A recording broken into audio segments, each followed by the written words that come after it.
Cars 2, written by McQueen. A sleek British sports car talks directly to us in a pixelated garbled video. He's out of breath.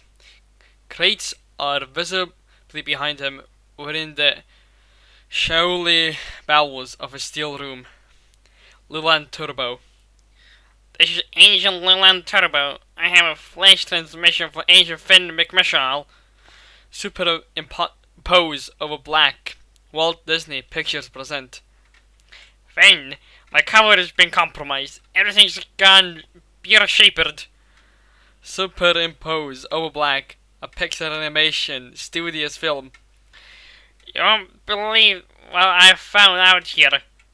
He angles our camera view, reveals a porthole through which we can see flames rising in the distance. This is even bigger than anything we've ever seen, and no one even knows it exists. Finn, I need backup, but don't call the cavalry. It could blow the operation. And be careful, it's not safe out here. Angry voices OS. Time for Turbo to go. Transmitting my range now. Good luck. Coordinates appear 46.80 N 172.23.84 W. Tal card. Cars 2.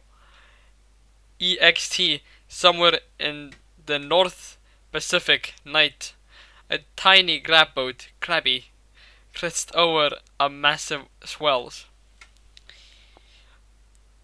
Alright, buddy, we're here right where you paid me to bring you. Question is why? A metallic blue sports car, circa the 60s, emerges from the two. Shadows, cages, smooth. He's driving through any intersection in the world. Meet Finn McMissile. I'm looking for a car. What car? Hey Mel, you can't get any further away from land than out here. Exactly. Exactly. Where I want to be. Well, I got news for you, buddy. There's nobody out here but us. Suddenly, a combat ship, the size of most cruise ships. Finn quickly backs into the shadows out of sight. Combat ship. What are they doing out here? What does he look like, genius? I'm creeping. Well, turn around and go back where you came from. Yeah, gonna make me. A laser sight hits Krabby between the eyes. Alright, don't get your prop in a twist. As he turns to leave. You are the jerk. Sorry, buddy. Looks like at the end of the line. Buddy? On Krabby's deck, Finn is gone. Cut to Finn. He hangs off the side of combat ship. Clandestine. But with Finn as the ship continues on, cuts through the darkness with purpose. Suddenly, small flames appear, perhaps a knot or so away. Then, whoosh! A flame rises above Finn. The ship, it illuminates an oil derrick. Flop! Finn fires a grappling hook to the derrick and swings toward it. He's going to slam into the side with brute force. When he tries to spread a magnetic exoskeleton, he sticks the derrick and now drives vertically up.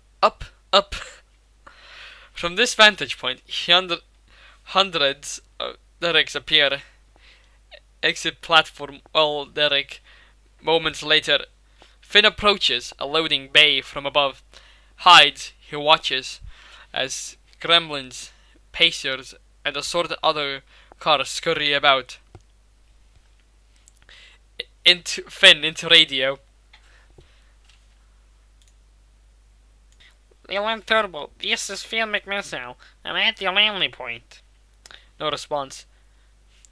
Leland, it's Finn. Please respond. Over. An access door opens loudly below. A boxy monocle wearing German car enters. This is Professor Otto Sondap. in German and English. Too many cars here. Out of my way. Professor Sundap. Pacer OS. Here it is, Professor. Sundap approaches a noisy Pacer who idles next to a crate. Yeah, to see this before we load it. Yes, very carefully. A forklift opens the crates. Inside is a TV camera packed carefully in foam. Finn snaps photos furiously. Oh, a TV camera? What does it actually do? For Professor, this camera is extremely dangerous. Finn to himself. What are they up to now? What are you up to now, Professor? Finn, angling for a better view, fires suspension wires, which sail clear to the other side of the derrick. Thwack! They hook tightly onto a steel grinder. Finn slides out onto the wire like an acrobat, then expels another crosswire for support. This is valuable equipment. Make sure it's properly secured for the voyage. You got it. Finn lowers himself. He snaps more pictures. Graham always. Hey, Professor C. Suntap turns as a crane lowers a car-sized crate. Graham and Acer and orange gremlin and green pacer flank it.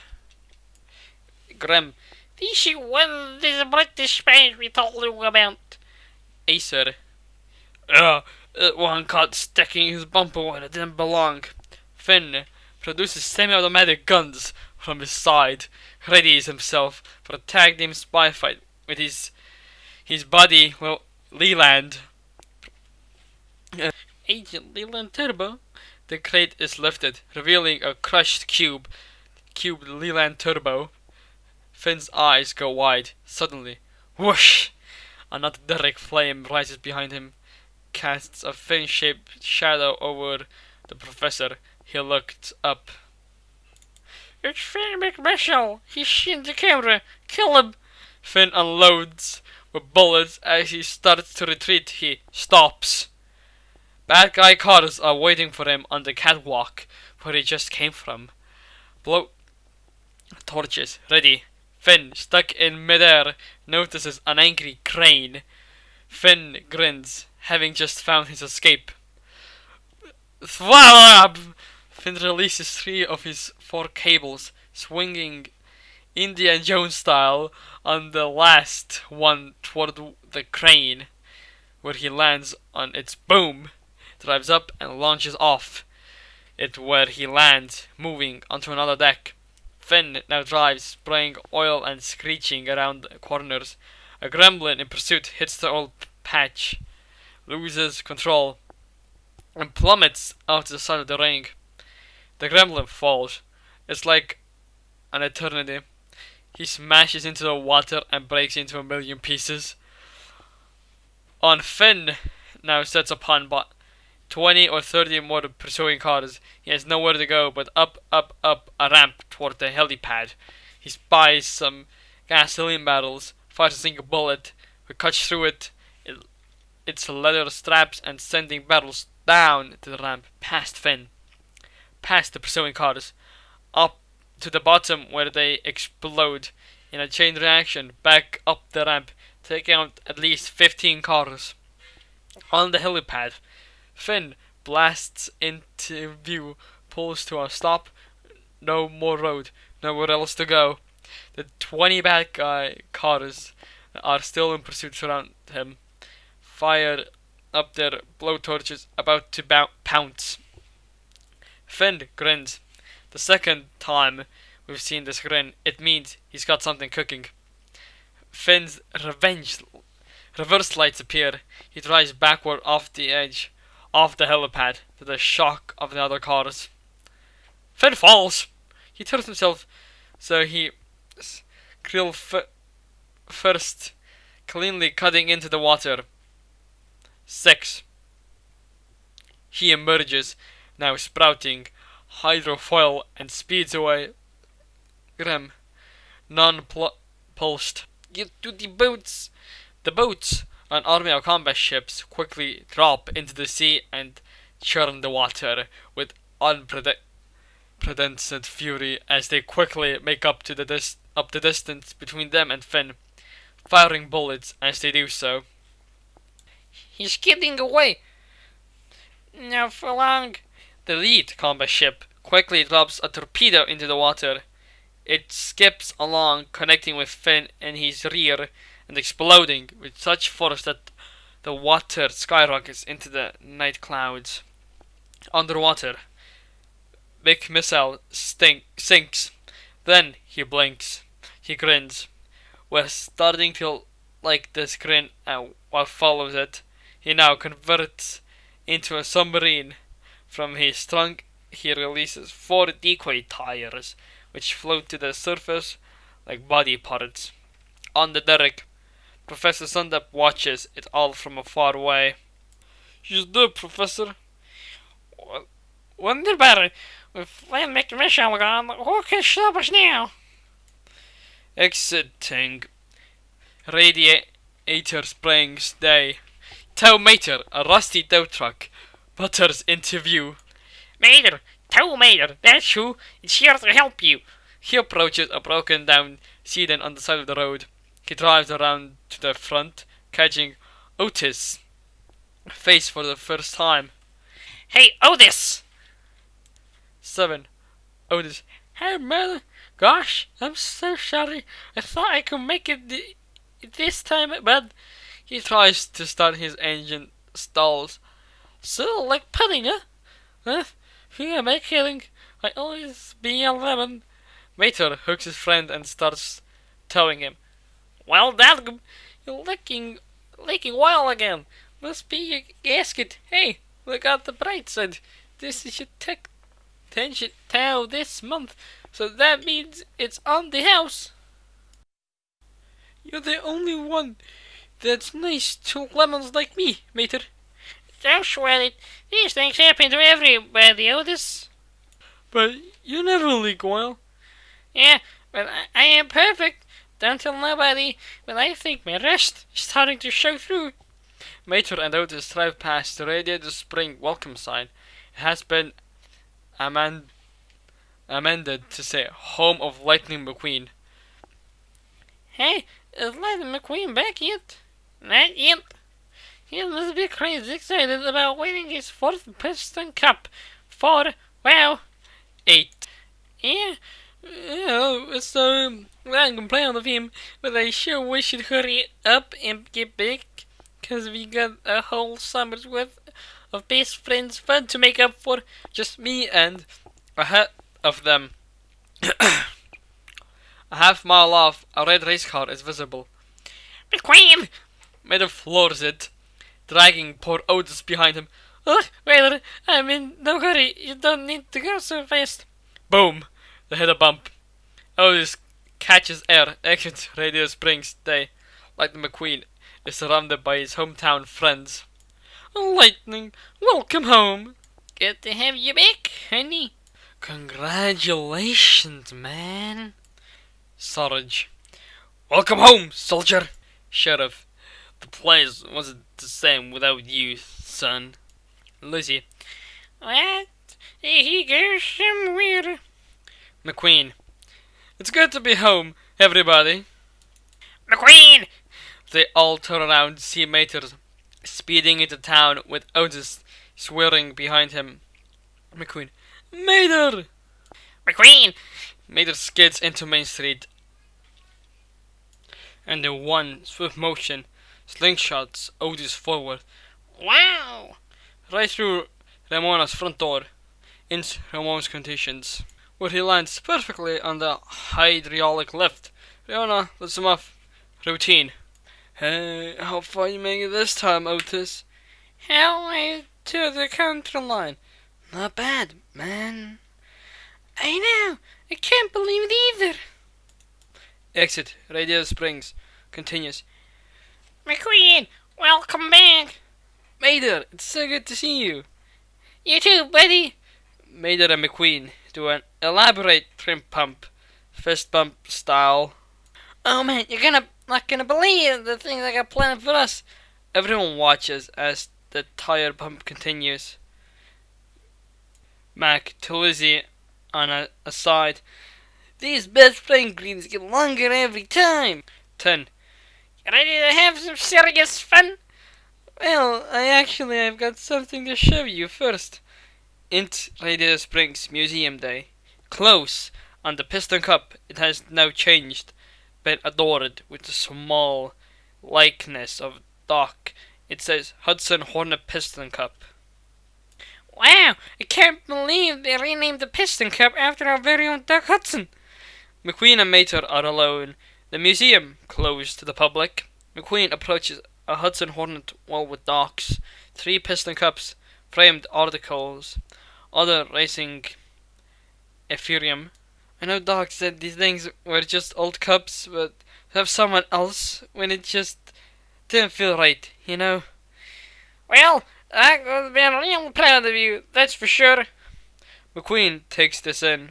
Exit Radio Springs. Later, McQueen and Mater exit the Doc Hudson Museum. Alright, pal, I've been waiting all summer for this. What you got planned? You sure you can handle it? Come on, you know you're talking to. Just like the McQueen, I can handle anything. 11. Exit Radio Springs. Day. Mater and McQueen roll on an old train track. Their tires off. They're on their rims. Mater? Just remember, your breakers ain't gonna work on these. As they head into dark tunnel, McQueen OS. Mater OS. Relax, these train tracks ain't been used in years. From inside the tunnel, a loud train horn. The two friends emerge, going as fast as they can on train tracks, uphill with no tires. Come on, faster! Moments later, a harmless, galloping goose appears, oversized horn invisible, cackling and laughing at his prank. Exit field outside Radio Springs. Later, an enormous earth mover sleeps. McQueen and Mater sneak up. This is gonna be good. They blow their horns and he tips over, tractor tipping style. They laugh at the gag, but soon realize the earth mover's giant exhaust pipe is directly above them. This ain't gonna be good. The exhaust pipe belches. McQueen and Mater are blasted out of view. Int Radio Springs. Dusk.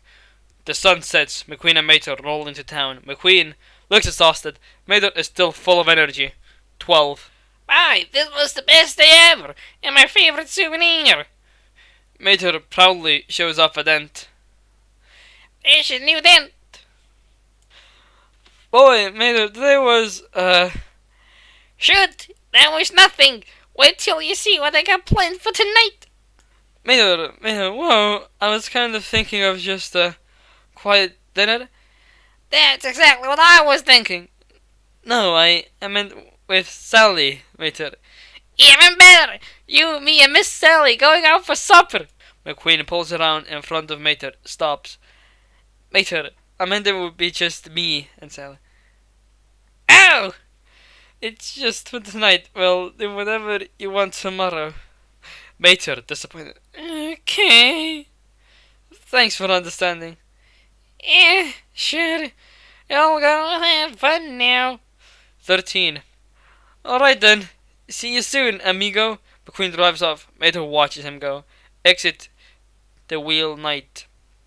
It's been converted into a white tablecloth restaurant with cars dining al fresco and hopping gastropes inside. McQueen and Sally have a prime table with a view of Radio Springs and the starry night sky. This is so nice. I can't tell you how good it is to be here alone, just the two of us. Finally, you and me. Mater OS. Good evening. Mater is at their table, dressed as a waiter. My name is Mater, and I'll be your waiter. Mate. To himself. Mater the waiter. That's funny right there. Mater, you work here?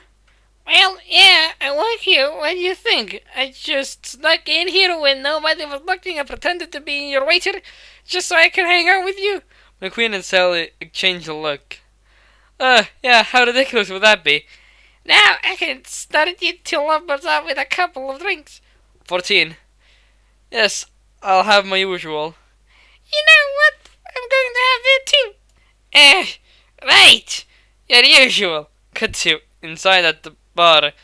Fillmore and Sarah watch as Guido mixes drinks. A la cocktail. Mater arrives.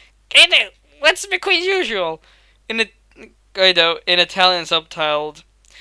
How should I know? Perfect. Give me two of them. Sarge. Quiet. My program's on. Meldorado OS. Tonight, the Meldorado Show. On the bar TV, the Meldorado Show, a cable talk show, begins with file footage of Miles Axelrod, a sleek SUV. The story gripped the world while billionaire Miles Axelrod, in an attempt to become the first car to circumnavigate the globe without GPS, ironically ran out of gas and found himself trapped in the wild. We see images of newspaper headlines, search crews. Fear dead, he emerged 6 days later, running on the fuel he distilled himself from the natural elements. Since then, he sold his oil fortune, converted himself from a gas guzzler into an electric car, and he's devoted his life to finding a renewable, clean burning fuel. 15. Images of oil derricks torn down. Miles Axelrod getting converted to electric. Lab scientists testing chemicals. Now he claims to have done it with his Alene oil. Images of fields, rivers, vegetables, and mountains all combining to form the Aleno logo. And to show the world what his new superfolk can do, he created a racing competition like no other, inviting the greatest champions from around the globe to battle in the first ever World Grand Prix. Welcome, Sir Miles Axelrod. Sir Miles Axelrod arrives, parks across from Mills' desk. Miles Axelrod on TV. Thank you, Mail. You're very good to be here. Now listen to me, big oil. It costs a fortune. Pollution. It's getting worse. I mean, come on. It's a fossil fuel. Fossil. As in dead dinosaurs. And we all know what happened to them. Alternative energy. It's the future. Trust me. Mel, after seeing Aleno in action at the World Grand Prix, nobody will ever go back to gasoline again. Mater to film more. What happened to dinosaurs now? And on satellite, a World Grand Prix competition and one of the fastest cars in the world, Francesco Peronolino. Francesco on TV. It is an honor to secret Dorito for you. 16. Miles, why not invite Lightning McQueen? Mater, collecting his drinks, looks up, half intrigued. Of course we invited him, but apparently, after a very long racing season, he's taking some time off to rest. Lightning McQueen would not have a chance against Francisco. Mater does not like this. I can go over 300 kilometers an hour. In miles, that's like, way faster than McQueen. Let's get to the phones, Baltimore, Maryland. You're on the air. Caller on TV. Am I on? Hello? You're on. Go ahead. Hello? Go ahead, Caller. Dial down. Let's go right to Radiator Springs. You're on. Caller. Mater's voice on TV. Yeah, that Italian fella you got there can't talk that way about Lightning McQueen. He's the bestest race car in the whole wide world. Fillmore and Sarge look around. Mater is visible in the back of the bar on an office phone. 17. Uh-oh! If he is... fuck. If he is, have you say, the bestest race car, then why must he rest, eh? Cause she knows what's important. every now and then he prefers just to slow down, enjoy life. Ah, you heard it. Lightning McQueen prefers to be slow. Of course, this is not news to Francisco. When I want to go to sleep, I watch one of his races. After 2 laps, I'm out cold. Audible RXNS from the bar. A crowd has been forming ever since Mater started talking. That ain't what I went. Cut to McQueen and Sally. They hear the commotion inside. Hey, what's going on over there? Got back to the bar. Sally and McQueen push through the crowd. See that they're watching Francisco on the television. McQueen to Sally.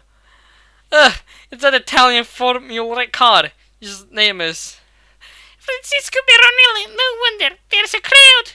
When Sally says his name, she enunciates each part as if Italian were her mother's tongue. Wait, do you know his name? And then say it like that. It's 3 syllables, not 10. 18. What? He's nice to look at. You know, open wheel and all. What's wrong with vendors? I thought you liked my vendors. Well, let me tell you something else. There's Mr. San Francisco. McQueen. Mater? McQueen can drive circus around you. Driving in circus is all he can do. No? No! I mean, yes. I mean, he could be you anywhere, anytime, any track. On McQueen, he looks at Guido, who gives a nod over to Mater turned away from the crowd, still on the phone. Mel, can we move on? Francisco needs a caller who can provide a little more intellectual stimulation, like a dump car. On McQueen, he doesn't like this at all. Haha! That shows that you know dump trucks is dumb. Suddenly, Mater is yanked from the booth and replaced by McQueen. Yeah, hi, this is Lightning McQueen. Look, I don't appreciate my best friend being insulted like that. 19. McQueen, I was your best friend. This is the difference between you and Francisco. Francisco knows how good he is. He does not need to surround himself with tow trucks to prove it. Those are strong words from my car that's so fragile. Fragile? He called Francisco fragile. Not so fast, McQueen. Not so fast. What is that? Your new motto? Francisco goes ballistic in Italian. They cut his mic. Well, this sounds like something that needs to be sold on the race course. What do you say, Lightning McQueen? Still got room for one more racer. Well, I would love to. The only thing is, my crew's off the season, so... A sound OS. McQueen turns to see Fillmore, Sarge, and Luigi flank a tablecloth which is hanging off the bar. Ramon backs Sky away, having a spray painted Team Lightning McQueen on it. Guido quickly up on Quarren's 3 wine bottles. Pit stop! McQueen turns back to the phone. You know what? You should go back. Deal me in, baby. Ka-chow! The place erupts in cheers. Moments later, general excitement as McQueen exits the phone booth, where Sally waits off her look. 20. I know, I just got back, but it won't be long, and... No, don't worry about me. I've got enough to do here. Meter's going to have a place, though. Off McQueen's silence. You'll bring your meter, right? You ever bring him to any of your races? McQueen turns to the bar where Mater privately tries their drinks, hates it, spits it back in the glass. You let him sit in the pits, give him a headset. Come on, it'll be a thrill of a lifetime for him. Mater arrives. You drink, sir? Mater. I didn't taste it. How would you like to come and see the world with me? You mean it? You got me into this thing. You're coming along. Begin montage. McQueen is given a new paint job and headlights by Ramon. Mater, now sporting a Team McQueen emblem, seems psyched as well. An airport departure sign advertises the next flight, Tokyo, Japan. Mater waves goodbye with his hook alongside McQueen, Guido, Luigi, Fillmore, and Sarge as 21. The rest of Radio Springs watches them board the plane. Red balls. In the jet, later, McQueen and Mater are the only ones awake and watch an insane Japanese game show. Japan at night. A stylish Tokyo cityscape of neon glamour, scrolling billboards, vending machines, and high-tech skyscrapers. Inside a souvenir shop loaded with McQueen toys, Mater and McQueen enter. A tourist sees McQueen and faints. A kabuki theater. Team McQueen watches a methodical dance. Mater, dressed in kabuki makeup, arrives. He looks insane. A sumo match. Two Suzuki samurai cars wrestle over a parking space. Mater, now in his element, cheers. The montage ends on this high note as we cut to Exhibit Museum, Tokyo night. Team McQueen, as they roll up the red carpet, press it's held up, bay behind ropes. One Grand Prix and Alinol logos are strategically placed for maximum press exposure. Racers are interviewed by press behind the red carpet ropes. In Tokyo Museum, night. Team McQueen enters via second floor landing, which overlooks a massive indoor party in a converted museum. As they roll down a ramp to the party, they are awed. Guido, look! Ferraris! Tires! Let's go! McQueen, impressed. Hey, look at this! Okay now, Mater, remember, best behavior.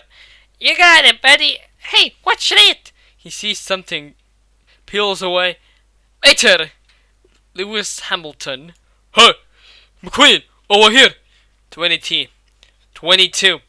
Its fellow racers, Jeff Gorvetta and Lewis Hamilton. McQueen now has no choice but to let Mater go. Hey Jeff! Lewis got to Mater as he approaches a glass enclosed rock garden where Petty rakes rocks with precision. He knocks on the glass with his hook. Hey, you done good. You got all the leaves. People turn at the noise he's making. Got back to McQueen, Jeff, Lewis. Check out that tow truck. I wonder what the guy, who the guy is with. Well, you guys, excuse me, just for one little second. He zips over to Mater's side, quickly pulls him out of sight. Mater, listen, this ancient Radiator Springs. You're just realizing that, boy, that jet lag really done a number on you. Mater, look, things are different over here, which means maybe you should, act a little different too. Different than what? Well, just help me out here, buddy. 23. You need help? Shoot! Why didn't you just say so? That's what the tow truck does. Hey, look there. Looky there, it's Mr. San Francisco. Francisco is visible across the room, holding Court. I'll introduce you. Mater, no. Mater already on his way. Again me, I'm helping you already. On Francisco, moments later, Mater approaches, giddy. Hey, Mr. San Francisco, I'd like you to meet Lightning McQueen. Buenos Aires. Nice to meet you, Francisco. Yeah, nice to meet you too. You are very good looking. Not as good as I though, but you're good. Excuse me, can I get a picture with you? Anything for McQueen's friend. As Mater poses for a photo with Francisco. Michelle is gonna flip out when she sees this. She's Lightning McQueen's girlfriend. Ooh. 24. She's a big fan of yours. Hey, she got good taste. Mater's phone to exaggeration. I wouldn't say she's a big fan. You're right, she's a huge fan. She goes on and on about your open wheels hair. Mentioning it once doesn't qualify as going on and on. Francisco's familiar with these receptions to Francisco. Women respect a car that has nothing to hide. Yeah, let us have a toast. McQueen doesn't like where this is going. Covers. Let's Ugh! Raising a drink, Francesco. Despite my win tomorrow, to McMissile. Oh, sorry, I already dedicated my win tomorrow to her, so if we both do it, it's really not so special. Besides, I have a drink. I get you one. You mind if I bet him a few bucks for one of them drinks? 25. McQueen could kill him. They're free, Mater. Free? Well, shoot. What am I doing here? Mater sips off. I should probably go keep an eye on him. See you later. See you at the race. McQueen starts to leave. Yes, you will see Francisco, but not like this. Francisco does a 180, so he's rear and now faces McQueen. You will see him like this as he drives away from you. Francisco wears a bumper sticker that says, Ciao, McQueen. That's cute. Yeah, so you had one of those made up for all the racers? No. Okay. He rolls off. He is so getting beat tomorrow. In party. Moments later, lights caress the main stage where a crowd has formed. Voice. Ladies and gents, cars, Sir Miles Axlord. Miles Axlord drives through an infinite fountain, appears. 26. It is my absolute honor to introduce you to the competitors in the first ever World Grand Prix from Brazil, number 8. On Finn McMissile, he appears from the shadows, keeps a careful distance from the stage. He zeroes his gaze on the Grand Prix TV cameras, which roll, catching Miles Axlord's speech, but publicity and posterity. Finn's onboard computer analyzes each one, compares to the photos we saw him snap on the old platform. Each one is not a match. His view is suddenly disrupted by a beautiful sports car. She approaches Finn. Meet Holy Shift Well. Shift Well! A Volkswagen Carbon Kia has no radiator. That's because it's air cooled. I'm Agent Shiftwell Haldy. Shiftwell from the Tokyo station. Have a message from London. Not here. Loudly. You must try the canopies on the Miss Annie. He moves her onto an elevator. The doors close on them. In the elevator, going up. So, the lab boys analyzed the photo I sent. What did they learn about the camera? It appears to be standard television camera. They said if you could get closer photos next time, that would be great. This is London's message. 27. Oh, no, sir. The oil platforms you were on, turns out they sitting on the biggest oil reserves in the world. How did we miss that? They've been scrambling everyone's satellites. The Americans actually discovered it just before you did. They placed an agent on that platform under deep cover. He was able to get a photo of the car was running the entire operation. The doors open and they exit onto the Missani. Who is it? Has anyone seen the photo yet? No, not yet. The American is here tonight to pass it to you. He'll signal you when he's ready. Good! Finn suddenly stops, cold. Oh no! Professor Sundap is visible below them. He talks with a few pacers and gremlins. Finn quickly retreats into the shadows. Holly follows suit. What is it? Change of planes. You're meeting the American. What? Me? 28. Those dogs down there were on the oil platform. If they see me, the whole mission is compromised. No, I'm technical. You see, I'm in diagnostics. I'm not a field agent. You are now. Good too. Mater, as he grabs a drink, keeps moving. I'll take one of them. He snatches it, drops it in the bag where we now see a large assortment of drinks balanced. Never knows which one McQueen will have a hankering for. He approaches a sushi bar. Hey, what you got here that's free? How about the pistachio ice cream? He refers to wasabi, of course. No, wasabi. Oh, same old, same old. What's up with you? That looks delicious. The chef starts to carve a small scoop aside for Mater. A little more, please. It is free, right? The chef adds more.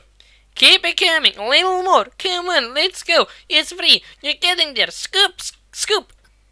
The chef gives in, scoops a baseball-sized ball out. 29. There you go. Now that's a scoop of ice cream. In Japanese subtitles. My condolences. Cut back to Miles Axelrod. He's now nearly done with his intros. And now, our last competitor, number 95, Lightning McQueen. McQueen approaches the microphone, flashes his headlights. Thank you so much for having us, Sir Axelrod. I really look forward to racing. This is a great opportunity. Oh, the pleasure is all ours. Lightning, you and your team bring excellence and professionalism to this competition. As if on cue, Mater arrives with a piercing scream of pain. Everyone turns as he charges headfirst towards the stage, making a beeline for the fountain. Somebody get me water. He laps up water from the fountain like a diabetic cat. Sweet relief. Miles Axelrod is shocked. The crowd can't believe it. Francisco cackles. Mater, now seated, approaches the mic. To the crowd. Whatever you do not eat the free pistachio ice cream. It has turned. So that's Lord, I can explain. This is Mater. 30. I know him. This is the bloke that called in the television show. To Mater. You're the one I have to thank. No, thank you. This trip's been amazing. He is a little excited, isn't he? Tilt down to reveal a pool of oil beneath Mater. Mater! But wait, oh shoot! McQueen quickly pulls Mater aside, out of earshot of Miles Axelrod and the others. McQueen is beside himself. Mater, you have to get a hold of yourself. You're making a scene. But I never leak oil. Never. Go take care of yourself right now. Mater drives off. On Mater, moments later, he drives through the party, frantic. Coming through, excuse me, leaking oil. Where's the bathroom? Thank you, I gotta go.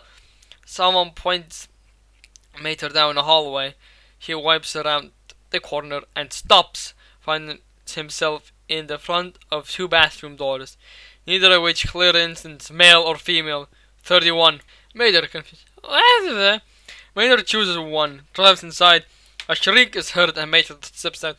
Sorry, ladies. He heads into the other door. Cut to Int men's room. Night. Mater rolls in, still holding it in like a kid. I never leak. He sees someone leaving a stall. He heads in the stall. Mater enters, looks up. Where are we?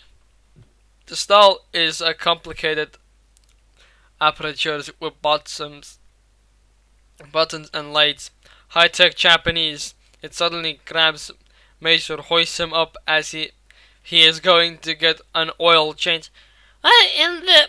A Japanese-style cartoon caricature appears on the TV monitor, followed by images of waterfalls and rivers. Mater giggling. Hey, they're vehicles! The caricature starts talking in Japanese. Suddenly, water fires up underneath Mater's undercarriage. Goozing him, he freaks out.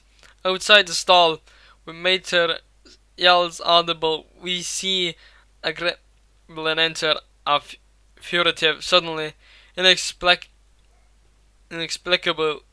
his frame breaks apart like an egg. revealing an American muscle car underneath. The pieces of the gremlin disappear under him. Clearly, he is disguised. This is Redline, American Agent, 32. Okay, McMissile, I'm here. It's time for the drop. Int party, same. Holly rolls along by herself, nervous. Ding. Her rearview monitor springs to life. Holly into radio. The American is activated his tracking beacon. Roger that. Move in. Int bathroom, same. Redline, waiting at a sink, feels a presence behind him. Graham and Acer have entered, hesitating briefly when they see Redline. Redline carefully slides a gun out of his tire. He is suddenly charged by the AMCs. Rod springs around and gets a shot off, but it's slammed head first. A tight, close quarters fight begins. In the stall, Mater, still trapped, is now being scrubbed as if in the car wash. He is helpless. Outside the stall, Rod is being pulverized. Just when he scrambles away from one car, the other one takes over.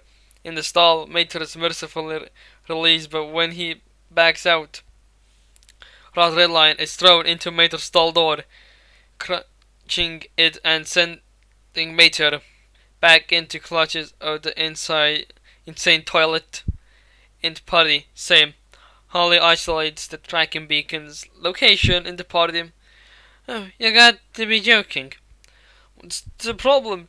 Well, he's in the loo. 33. So go in. I can't just go into the men's loo.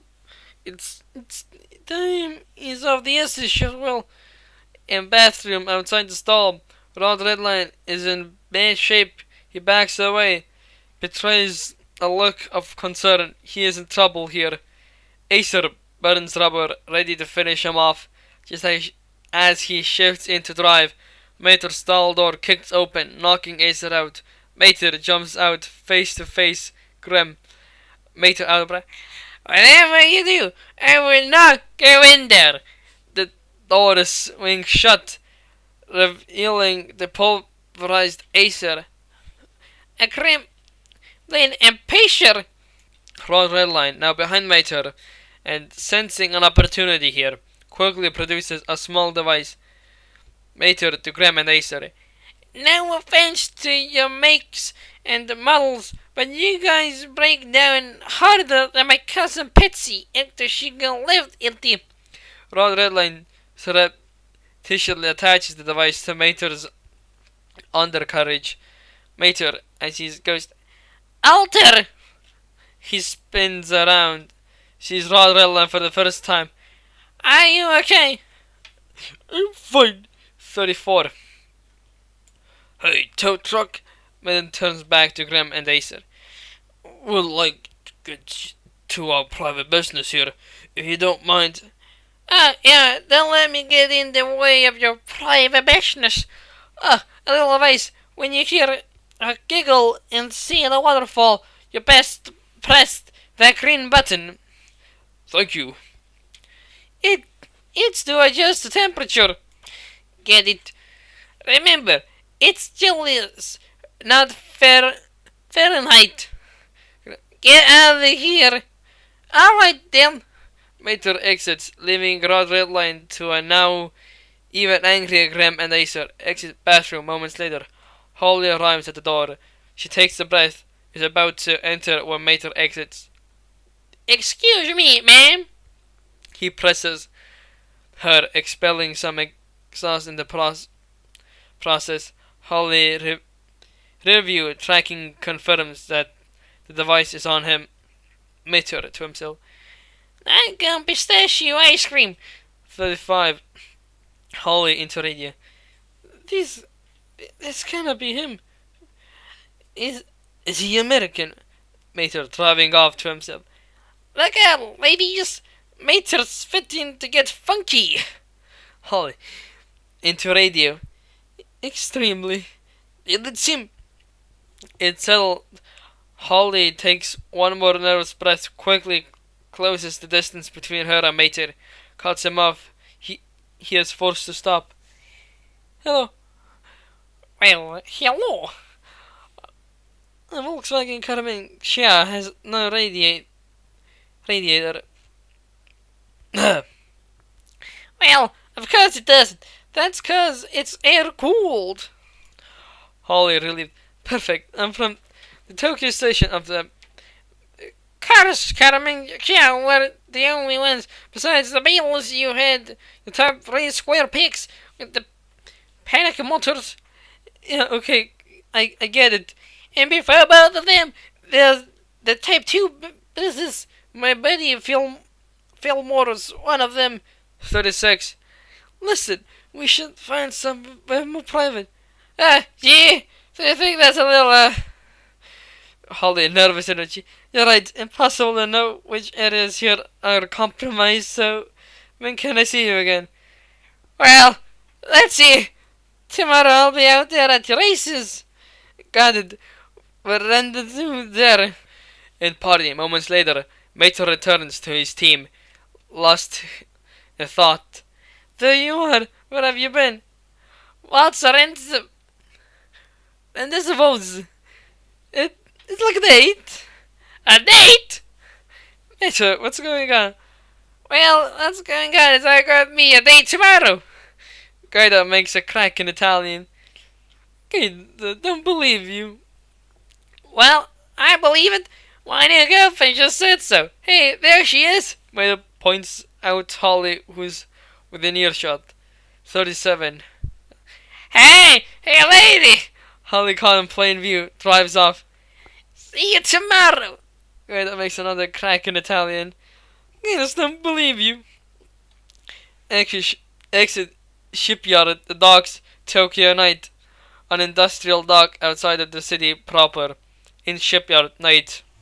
Rod Redline dangles from a car magnet.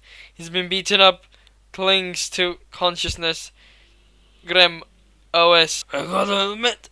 Grim, Acer, and a bunch of nasty-looking troublemakers look up at Rod amidst crates and shipping containers.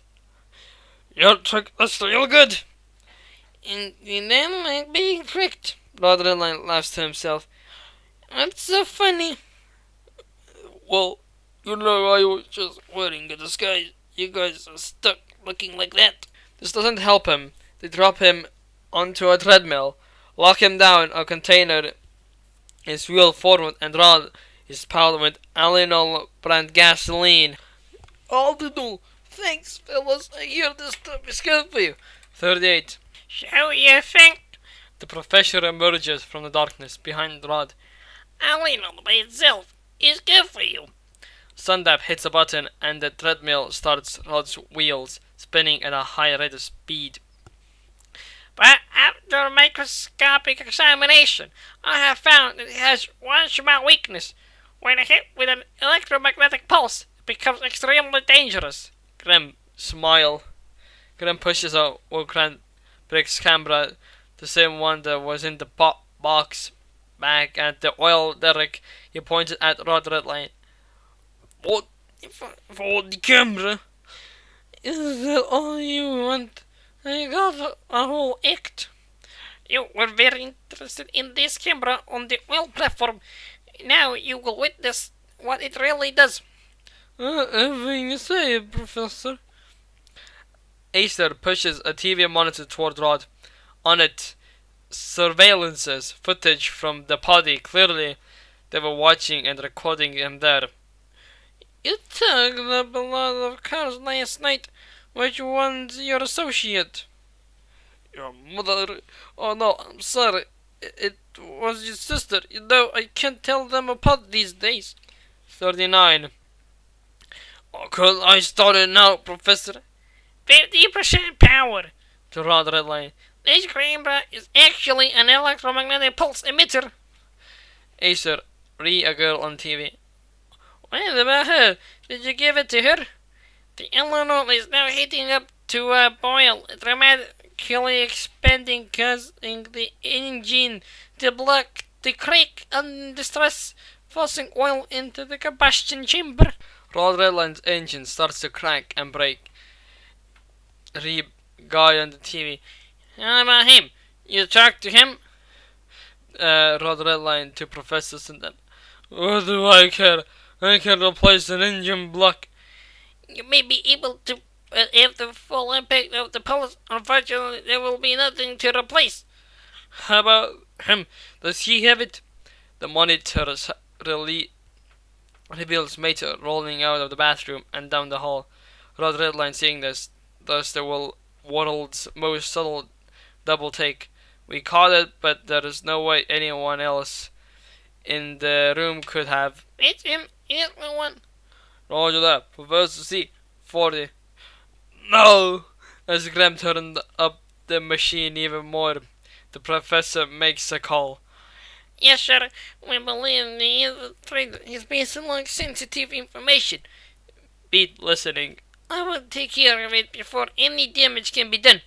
The professor hangs up, turns to the room. Your project is still on schedule. You will find this second agent. Sundap kicks the camera's power into red. And kill him. On the monitor, with Mater's frozen image, on the screen, we see Rod explode in the reflection. Exit Japan. Day. Over television, pre-roll of Japan. Japan, land of the rising sun, where ancient traditions meet modern technology. Welcome to the inaugural running of the World Grand Prix. Our announcers, as they introduce themselves.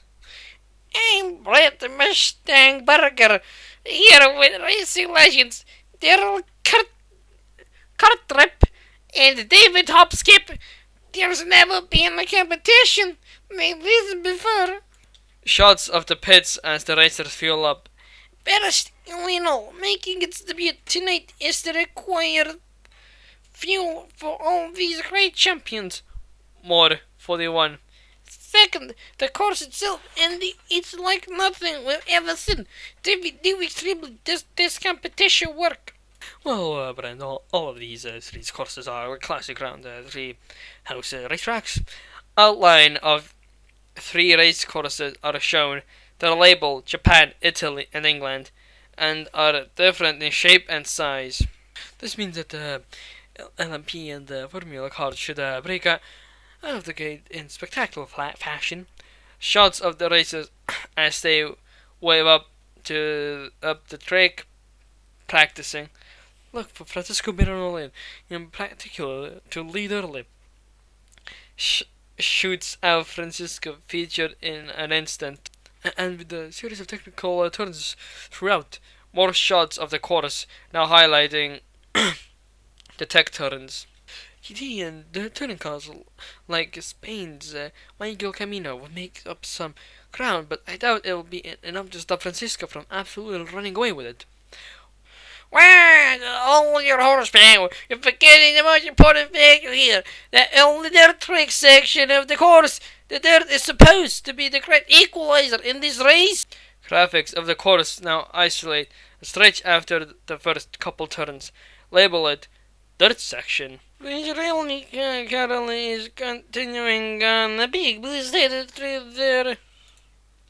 Daryl Cartrip.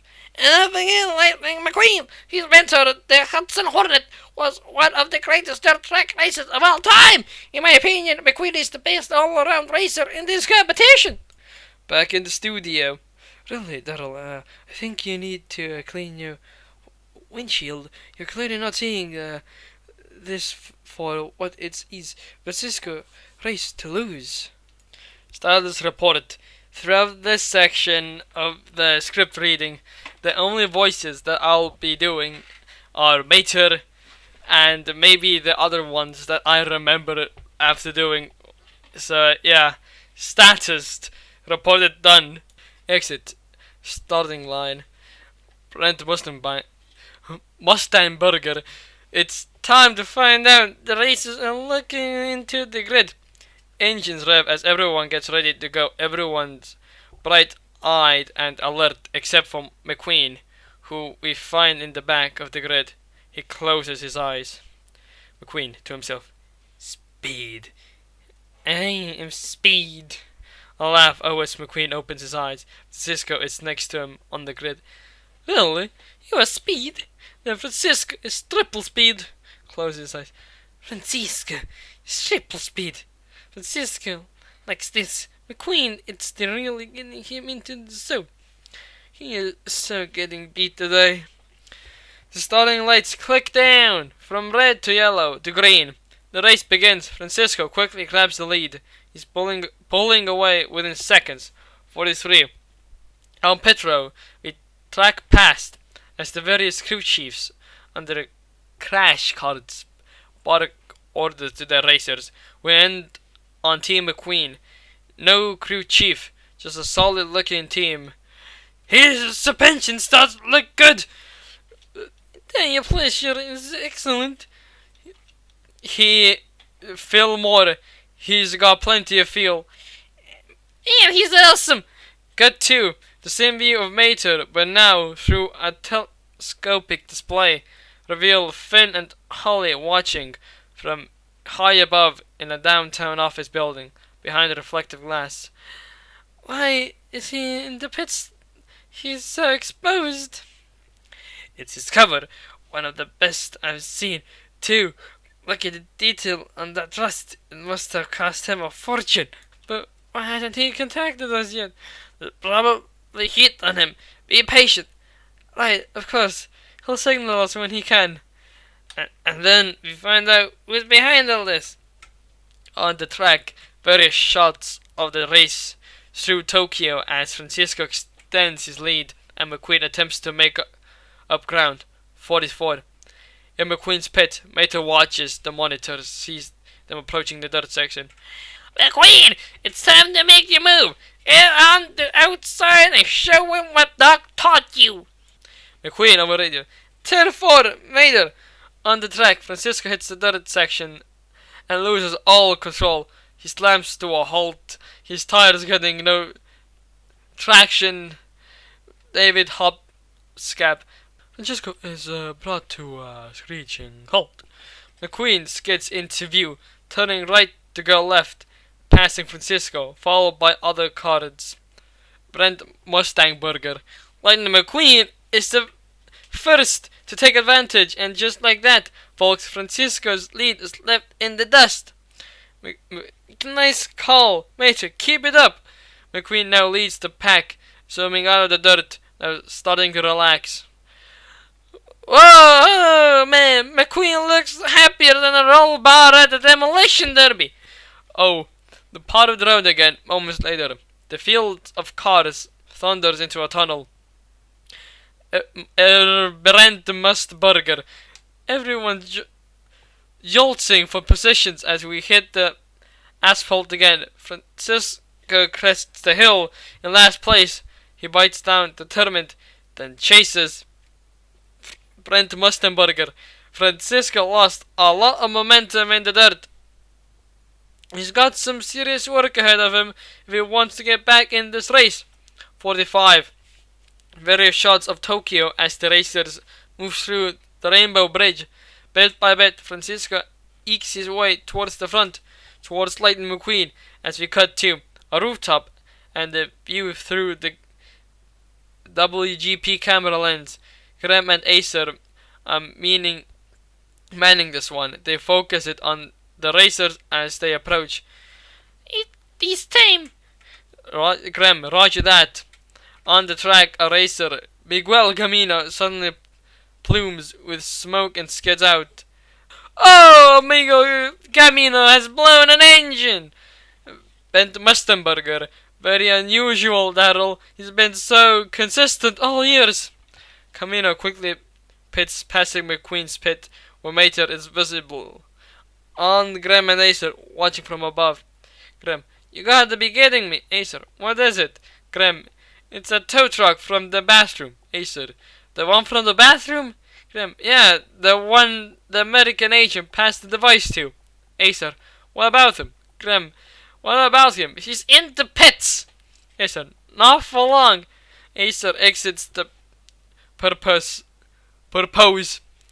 on Finn and Holly still in their office hideaway. Holly's on board computer flashes an alert. Hold on, I think I've got something. What is it? The patient from the party last night. She spotted Acer moving swiftly forward, cross-referencing with the photos from the oil derricks. Yep, he's the numbers match. Anyone with him, he won't be alone. Conducting analysis on the target. The computer finds more and more bad guy pacers and gremlins are in the crowd. He's not the only one here.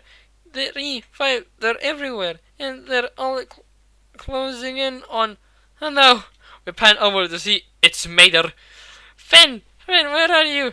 She turns, he's gone, leaving only an open window. Finn already. Get them out of the pits, now! In McQueen's pit, a car whips by OS 47 Maya. Wow, some of their fellas is really loud. Holly over Mater's radio. Can you hear me? Over. What? Get over the pit now. Do you hear me? Mater realizes this girl has somehow broken into his radio. Mater into radio. Hey, I know you. You're that girl from the party last night. You wanna do our date right now? On the track, McQueen boxes out. Francisco holds his limb lead, but barely. Guys, a little too much chatter. Let's keep this line clear. Boom! The racer behind McQueen suddenly expels black smoke, skids out of control. Graham laughing. That was clearly his handiwork. In McQueen's pit, same. Holly on Mater's radio. There's no time for messing about. You got out of the pits. Is there gonna be cable when you is so I can watch the rest of the race? On Holly watching from the downtown building. You're running out of time. They're coming. Shift well. Yes, I know. 48. Finn over radio. Get him out of there. Holly to Finn. I'm trying. To Mate. Get out now. We cut back to Mater. He gives in. Exits the pit. Well, alright, but I usually like to have a proper detailing done before I meet a lady friend. He moves forward towards the back pit door is about to open. Outside the pits, Acer and another pacer approaching McQueen's pit door on the other side, ready to pounce. The doors open, revealing Finn holding a fire extinguisher. Acer, Finn McMissile, but you're dead! Then Finn, this shouldn't hurt at all. He empties the extinguisher in their eyes. Speeds past. They try and follow, but have been blinded. One of them crashes right into a cop. On Finn, already on the move, along a side street. Finn, Michelle, shift well. On Holly, tracking everything on a grid map. Mater looks like Pac-Man, weaving through the streets as bad guys close in all around him.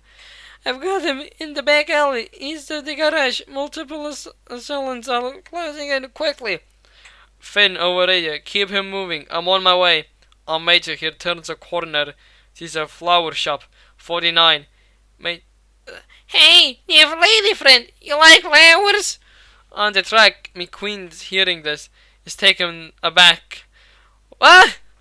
On Mater, slowing at the flower shop. Holly over radio. No, don't go in anywhere. Just keep moving. Stay outside. Gotcha. On the track, McQueen. Outside? McQueen drifts outside, allowing Francisco to slip past. Crazy and ridiculous. I cannot believe what I just saw. Brent, that was a boneheaded move. You don't open up inside like that. In the back alleys, as Mater moves on, he followed by pacers and gremlins. Suddenly, cables whip in front of them, pulling over flower vending machines and sending the shop's owners into a frenzy. They direct their attention to the AMCs, who try and explain. On Finn, admiring his handiwork as he appears, just as he turns to leave his broadside and pushed into a dark alley. In the alley, Finn finds himself boxed by two pacers and pushed toward Acer, who now holds a flamethrower. Acer, this time I'm gonna make sure you stay dead. He hits the flame. Whoosh! 50. On another street, Mater clicks along, still looking for Holly, just as he passes the alley entrance where Finn stares down death. You're doing brilliant, now just stay focused. What's that? You want me to head towards the ruckus? Mater turns into the alley. Holly over it. No, don't go down that street. In the alley, Finn, now nearly pushed completely into the flamethrowers, leaps into the air and he fights back using his wheels, axle, indeed his entire car frame, as if he were human, kicking and tossing and shooting his enemies. Mater witnesses the whole thing. Wow! A live karate demonstration! On the track, McQueen, now playing catch up again, scowls. Stop it, Mater! Just sign off!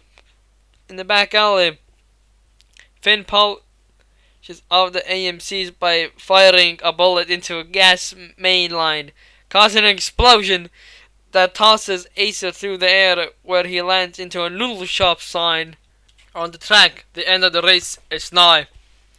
Brent Mustenberger. They're bumper to bumper as they approach the finish line. Formula car gets there first. Brent Mustenberger. Francisco's the winner. McQueen's number 2. In the alley, Finn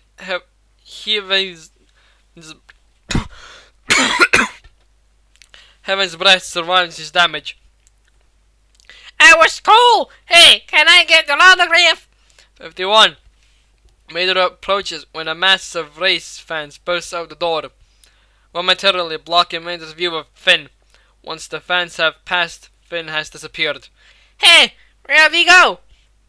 Holly, Arendis has been your parents. Keep the device safe. We'll be in touch. Then, did I miss our date? Exit press stage later. Post-race press conference. Francisco is at the stage. Francisco, over here! Hey, what was your strategy today? Strategy? Francisco needs no strategy. It's very simple. You start the race, wait for the McQueen to choke, pass him, then win. Francisco always wins. It's boring. McQueen, waiting in the wings, rolls his eyes. He suddenly notices something. OS, McQueen, POV, it's Mater, appearing from a side street, moving towards the pit, obviously, of the press conference. Cat trip to Francisco. I gotta tell you, dude, you were in trouble for a while. Your dirt track section had you crawling. As McQueen sneaks away. To truly crush one's dreams, you must first raise your hopes very high. In McQueen's pit garage, Mater looks around for everyone as McQueen approaches. Mater! Hey, McQueen! What happened? Is the race over? You won, right? Mater, why were you yelling things at me while I was racing? Yelling? Oh, you thought... that's funny, right? Nah, you see, that's because I see these two fellas doing some sort of karate street performance. It was not so one of them ever had a flamethrower. A flamethrower? What are you talking about? I don't understand. Where were you? Going to meet my date. Your date? She started talking to me as a voice in my head, telling me where to go. What? Wait a minute. I didn't screw you up, did I? I lost the race because of you. Well, I'm sorry. I didn't mean... An imaginary girlfriend, flamethrowers. This is exactly why I don't bring you along to these things. 53. Maybe if I don't know, I'd talk to somebody and explain what happened. I could help. I don't need your help. I don't want your help. Press O's. Hey, there he is. The press finds McQueen, swarms him. Mater is pushed backwards as the questions fly again. Press McQueen, you had it in the bag. Yeah, what happened? I made a mistake, but I can assure you, it won't happen again. Mater, he takes this badly. Look, guys, you know what the problem is, and we've taken care of it. Smash 2. Our footage of Francisco and various other highlights. Brent Muslenberger. Lightning McQueen loses in the last lap to Francisco Bernoulli in the first race of the World Grand Prix, and three cars flamed out, leading some to suggest that their fuel alcohol might be to blame. Footage of Miles Axelrod speaking to an aggressive press. He must shout over the press. Alcohol is safe! Alternative fuel is safe! There is no way my fuel caused these cars to flame out! In the TV studio, Daryl, Brent, and David talked to the camera. Well, the jury may still be out on whether alcohol caused these accidents, but one thing's for sure, Lightning McQueen blew this race. Off a frozen image of McQueen crossing the finish line, a look of severe concentration across his face. Brent Mustenberger. Team McQueen can't be happy right now. Match to cut to Int Airport, Japan. McQueen smiling face on a Team McQueen poster. Reverse to reveal Mate looking at it sadly. He drives on, passing, but not noticing Graham and Acer. At the security check, moments later, cars take off their tires, moving through the metal detector. Mater waits in line. A security car approaches Mater. Security car in Japanese and English. Come with me, please, sir. Well, I'm gonna miss my plane. In the Admiral Lounge, moments later, the security car leads Mater inside. Look this way. As they move past the security car, conversely drops a ball bearing which rolls into a corner.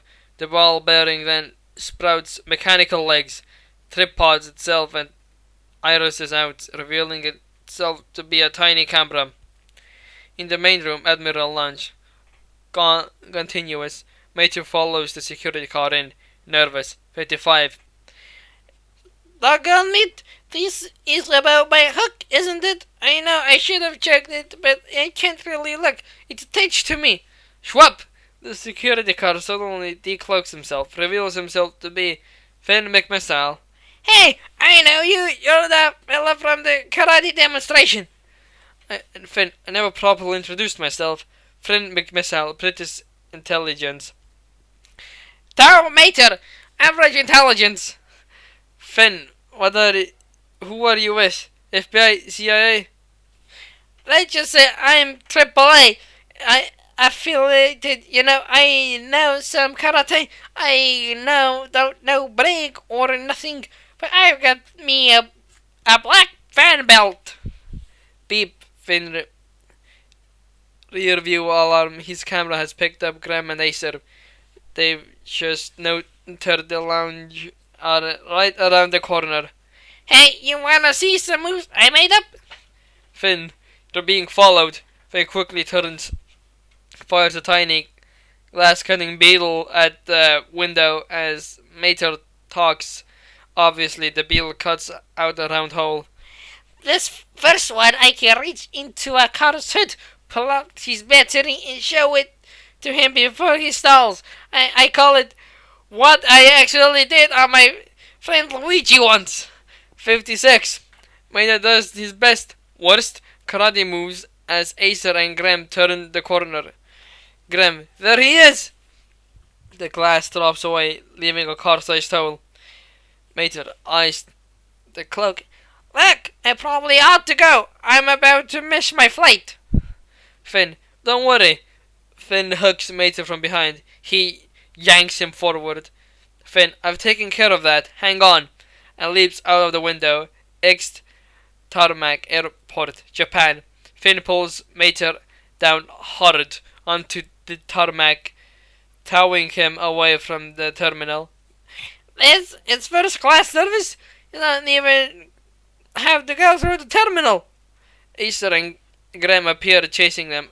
Mater, who is facing backwards as he is being pulled along, faces them. Their They're about 100 yards back.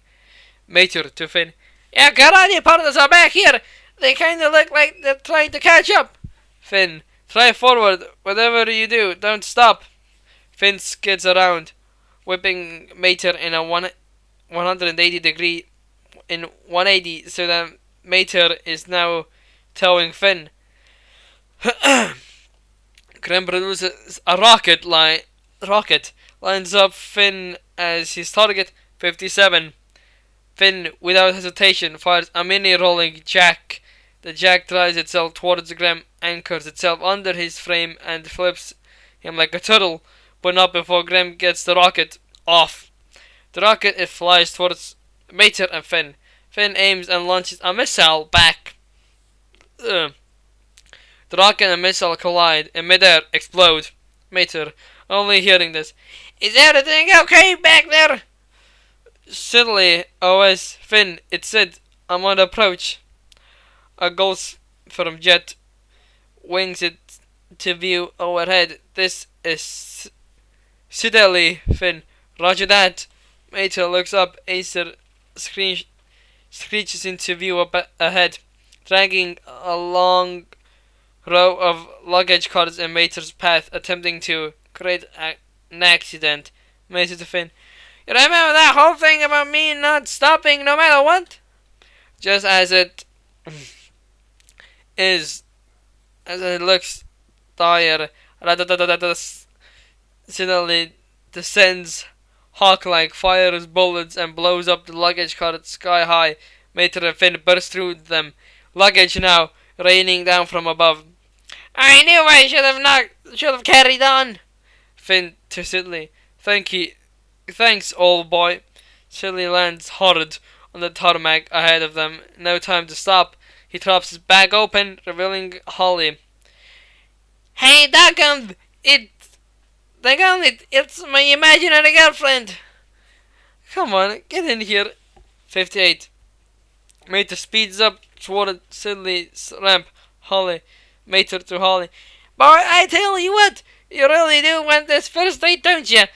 There's no quiet attitude right there. Just as Mater's wheels touch the ramp, bullets bang around him in a spray. Sidley is hit. A tire blown. He yells in pain. Finn. Hold on, Sid. Sidley peels off the runway to the grass. A gunfight ensues between Finn and Acer. Finn shoots Acer's tire, blowing it and throwing him off course. Acer careens out of control, drives up and through a jet. Out of the side where he lands in an oil tanker. Uncertainly, he's headed towards the edge of the tarmac, where the grass and runaway meet water. He hits the gas, his only hope. Suddenly, Finn, it's now or never! Finn breaks 180s and grabs the ramp just as Sidley gets air. Hold on! Mater. The only thing not in the jet dangles and reaches from our view as Sidley climbs towards the clouds as he is pulled in through the back hatch.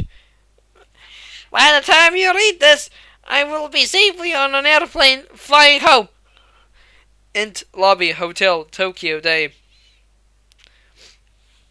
Close on. A hard written ER typewritten note in childish scrawl. We don't see all of it, only a bit. Mater's voice OS begins the notes with the first sentence, but we dissolve it into McQueen's voice. I'm sorry for what I did. I don't want to be the cause of you losing any more races. I want you to go prove to the world what I already know, that you are the greatest race car in the whole wide world. Your best friend, Mater. McQueen takes this in. I didn't really want him to leave. Luigi. Wait, there's more here. Reads. P.S. Please tell the hotel I didn't mean to order that movie. I thought it was just a preview and I didn't realize I was paying for it. P.P.S. That's funny, right? P.P. The others there's a few more pages of PSs here. McQueen turning back. Well, at least I know if he's at home, he'll be safe. Exit sky day. Sidley breaks through some cloud cover, flies with purpose.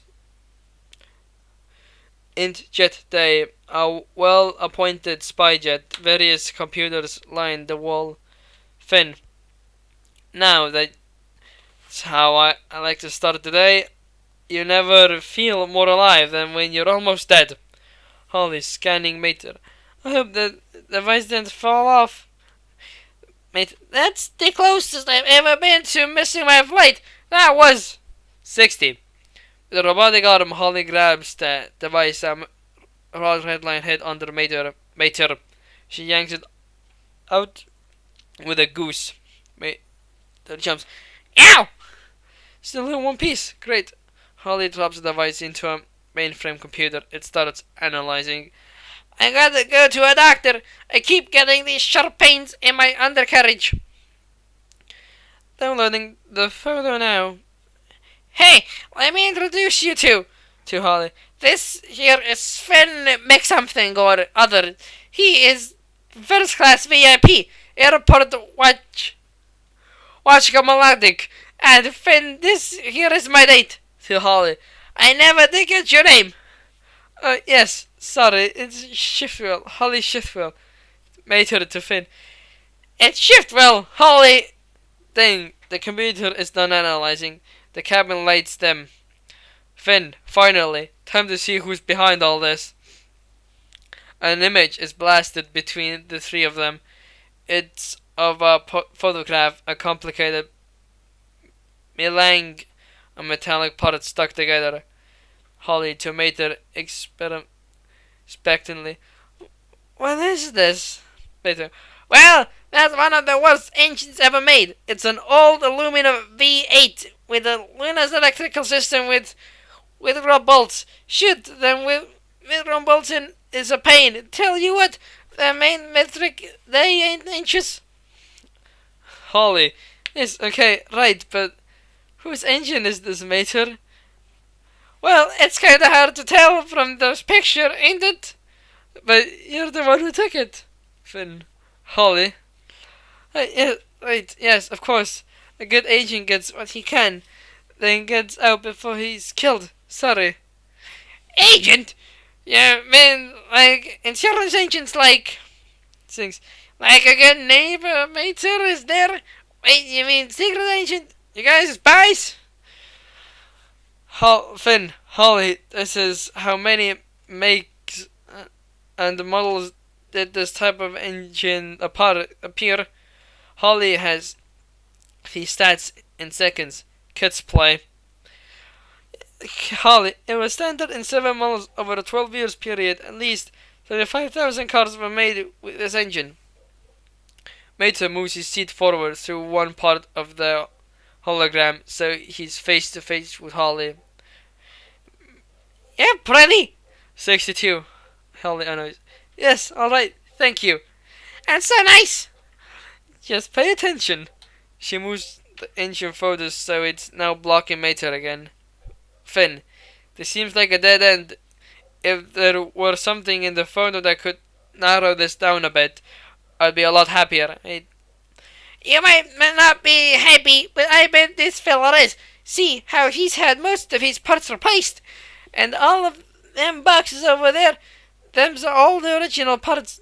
They ain't easy to come by. Rare parts? Finn, that's something we can track. Exactly. Holly drops her screen down. Finn, well done, Mater. I would never have seen that. To Holly, I know a black market part stealer in Paris, a treacherous lowlife, but he's the only car in the world who can tell us whose engine this is. Mater, who would you say to setting up informal task force on this one? What? Finn, 63. Finn, you obviously have plenty of experience in this field. Well, yeah, I live right next to one. Thinks about it.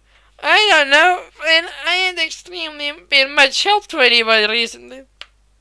Finn, you're helping me. Please, mater. Well, okay, but you know, I'm just a tow truck, right? Finn, right, and I'm just in the import-export business. Sidley? Yes, Finn. Paris. Something sweet. Yeah, two of them sweets for me too, Sid. To Holly. You know, I always wanted to be a spy.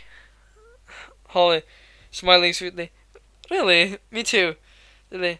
Afterburners, sir. Finn, is there any other way? Exit jet moving. Sidley hits the juice. They kick forward like a mule as we cut to a montage of Paris. Mater attempts to merge into roundabout traffic. Mimes annoy a tourist at the Eiffel Tower. A painter works his magic on an unattractive couple. A couple kisses on the most romantic spot in the world. We might even catch Gaston Restaurant 64. A charming low-key instruction ends with a sweeping vista of Paris Center from far away as we crane down into exit street day. A dirty street in the first arrondissement. Finn and Holly drive along together as Mater, playing spy, darts back and forth behind them from doorway to dumpster. Hiding out, he's having a ball. Finn to Holly. Once we're inside, stay close. Don't bother checking VIN numbers. For criminal records, they're all dodgy there. Holly. No VIN scans? Got it. Finn, don't talk to anyone. Don't look at anyone. And absolutely, positively, no idling. Are we clear? Yes. Right. No idling. Idling. Yes, sir. Finn. Mater? Yeah, Finn! We're not here to go shopping. As Finn and Holly and Mater turn the corner. Shopping? What do you mean? Why would I? Mater turns the corner and enters a massive Les Halles inspired Parisian market filled with car parts. A tow truck's dream. Thank you. Merchants. Parts for sale. Monsieur, parts for sale. 65. In the market moments later. Mater rolls along, impressed by the goods for sale. You gotta be kidding me. They've got everything here. Look at them hoods. I could use a hood. Mater continues on through, heeding Finn's advice. Sorry, fellas, I gotta go. In enclosed marketplace day. Mater now out of sight of Finn and Holly, passes a darkened stall. He stops, peers in. There's someone in there. Excuse me, what are you selling? It suddenly opens its headlights, revealing eyes. It's French. The mutant car pitches his wares to Mater. Mater freaks out, speeds up, terrified. Around the corner, Finn and Holly. A few car lengths ahead of Mater. They're all again along, looking for. Aha! Finn and Holly descend into the shadows. It's Finn's side mirror tomber. A three-wheel parts dealer argues with a French customer. Finn, there you are. Mater suddenly turns the corner and sees Finn and Holly. Man, there are some great. Finn, Mater, get back. Too late. Tomber sees Mater, then notices Finn reflected in a hubcap. He bolts. Finn and Holly give chase. Hey, wait for me! Tumor, skidding away, kicks a tent in Finn's way. Holly quickly pivots right and disappears. Where did she go? 66. Finn, hot in pursuit, leaves another obstacle and loses ground. 2. Tumor, who turns a corner and finds himself grill with Holly. He whips to the left but turns over, rolling sideways and crashing to a stop. Holly zaps him with electroshockers. Finn suddenly arrives, stops her. Finn to Holly. Have you lost your mind? Holly. I thought. Mater, this chap needs a tow. Hook him up. Sure thing. Cut 2 moments later, Mater tows Tomer following Finn and Holly. Tomer, you rusty piece of junk, get your dirty hook off of me. Into a small garage. Moments later, Finn throws open a door. Cars scatter like cockroaches. Finn to the cars. Unless maintenance vite. Mater unhooks an angry Tomber who spits in French. Finn pulls the door down as it latches tight. Tumor to Finn. Electroshocks. Are you kidding me? Finn. Easy, Tomber. This is her first field assignment. She didn't know you were my informant. Holly. Informant? 67. Tumor. A rookie, eh? I never liked new car smell. Holly fumes with anger. Finn. Tumor was doing 22 life in a American pound the first time. I saved him, if I recall correctly. Tumor. Speaking of recalls, you're getting up there in mileage, aren't you, Finn? Alright, we get it. You both know each other. You're both old, so... Holly shoots a holographic photo of the engine in front of Tumor. There you go. Informant. Inform us. Tumor eyes the photo. He recoils, unimpressed. Tumor, this is the worst motor I ever made. Suddenly, Tumor narrows his gaze. Tumor, wait. The oil filter. Those wheel bearings. Finn, do these parts look familiar, Tumor? Tumor, they should. I sold them. Holly, to whom? No idea. Thumb. No idea. He's my best customer, but he always does his business over the phone. I was always wondering why he needs so many parts. Now I know. 68. Mater. Well, Iron needs parts. Ain't nothing true than it. Finn. Lemon? Mater. Yeah, you know, cars that don't even work right. Lemon is a tow truck's bread and butter. Like them gambling the picture we run into the party and the race in the airport. Finn, Holly, pull up a pictures from the oil platform. I want to know what other type of cars were out there. Holly complies, and suddenly photos of cars from the oil platform hang suspended in there in front of them. Right, let's see. These were Hugos and Runkovs. Finn, Mater, are these cars considered lemons? Is the Pomobile catalytic? Finn, everyone involved in this plot is one of history's biggest loser cars. Holly refers to the engine photo, which now rises forward as the promised picture, perhaps the only one in view. Finn, and they're all taking their orders from the cars behind the engine? Tumber, this explains it. Finn, what Tumber? 69. Tumber, Kremlin, Paster, Hugo Trukovs never get together, but they're having a secret meeting in 2 days. Finn, where's this meeting taking place? Tumber, Porto Corsa, Italy. Well, that's where the next race is. Finn, then there's a good chance our Mr. Engine will be there too. Tumber, your chances are more than good.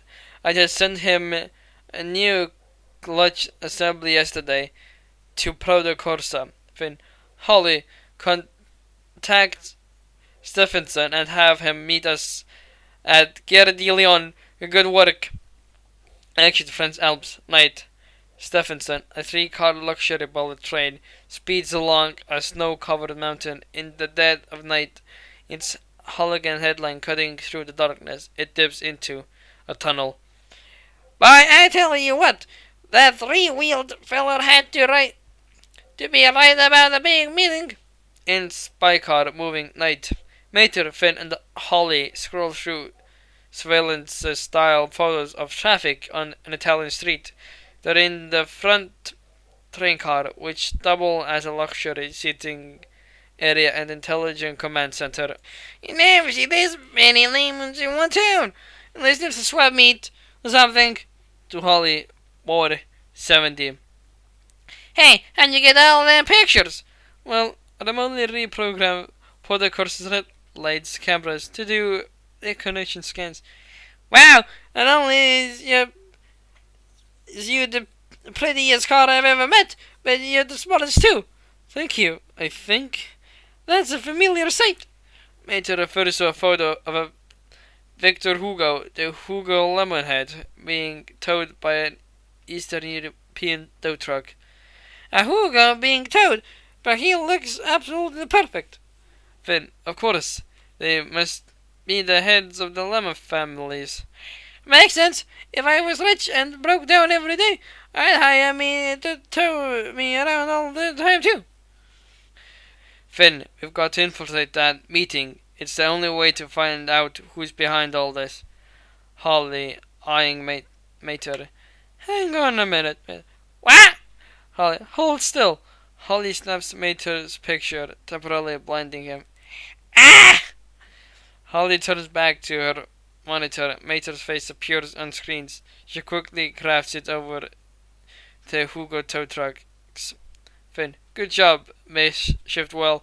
Holly isn't sure what surprises her more, the compliment or how pleased it makes her. Holly, thank you, Finn.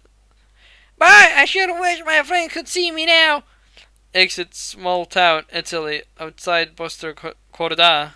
Day, a quiet Italian piazza, a brimstone marsa fountain, complete with ancient trident, looms in our view. Luigi and Guido roll into view. Luigi, Guido, your eyes do not deceive you. We are in Italy. We are home. Sarge, Fillmore, and McQueen exit WGP transport truck. Fillmore, hey Luigi, which way to the hotel, man? Luigi, what? No friends of mine will stay in a hotel in my village. You will stay with me, Uncle Topolino. Uncle Topolino, a distinguished 1937 Fiat Topolino rolls forward. He greets them warmly with affectionate Italian salutation as word of Guido and Luigi arrival spreads. The square fills with family and friends. Exit Piazza, dusk. A festive homecoming party. Lights struck across the square. Music and dancing. Fillmore and Sarge are at a drinking table. How did I do it? These are the same ingredients as back home, but it tastes so good. 72. Fillmore.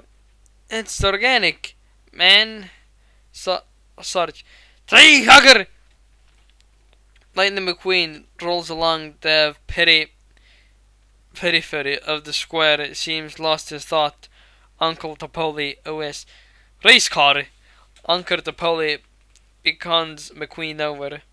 Uncle Topolino, you look so down, so low. It's like you have flat tires. Mama Topolino, a hefty Italian grandmother, pipes up a mile, a minute, then drives off. Now a car on a mission. Uncle Topolino, she said you look like you're starving, that she's going to make you a big meal and fatten you up. No, Mama Topolino, please, you don't need to make a fuss. Too late. She disappeared inside her kitchen. Uncle Topolino, capisco. I understand there is a problem, yes, between you and friend. How do you know that? Uncle Topolino, a wise car hears one word and understands two. McQueen takes this in, impressed. Uncle Topolino, that and Luigi told me, while Mama cooks, come and take a stroll with me. They amble forward, Uncle Topolino setting the pace. 73. I brought my friend Mater along the trip and I told him he needed to act different. Then we weren't in Radiator Springs. Uncle Topolino, this Mater, he's a close friend? He's my best friend. Uncle Topolino, Then why would you ask him to be someone else? McQueen considers this a realization. What did I do? I said some things during our fight. Uncle Topilino, you know, back when Guido and Luigi used to work for me, they would fight over everything.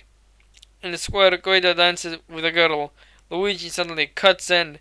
They begin to argue. Uncle Topilino, they fight over what Ferrari was the best Ferrari. Which one of them look more like a Ferrari? There were even some non-Ferrari fights. Guido now lifts Luigi, cuts back in. Uncle Topilino. So I tell them, Babine, it's okay to fight. Everybody fights now and then, especially best friends. McQueen takes this in, seems to take some small comfort. Uncle Topilino. But you gotta make up fast. McQueen's comfort quickly evaporates. Uncle Topolino. No fight more important than friendship. 74. Guido and Luigi now dance together with the girl and her friend who has just arrived, all having a great time. They dance past us, crossing in front of McQueen and Uncle Topolino. We stay with them. Uncle Topolino. Ci trova una America trova destro. What does that mean? Mama Topolino. Arriving, whoever find a friend, find a treasure. Mama Topolino drops a tray of food in front of McQueen. Mama Topolino. Now, Mangia eat. On McQueen distant, taking all of this in, lost in thought, as in the background, Uncle Topolino and Mama Topolino talk, then argue, then make up, all in Italian, all while we stay on McQueen's pensive face. Ugh. A train tunnel later, Stephenson leads along all business. Stephenson, Finn, 1 hour to Porto Corsa. Int train moving later. Finn, thank you, Stephenson.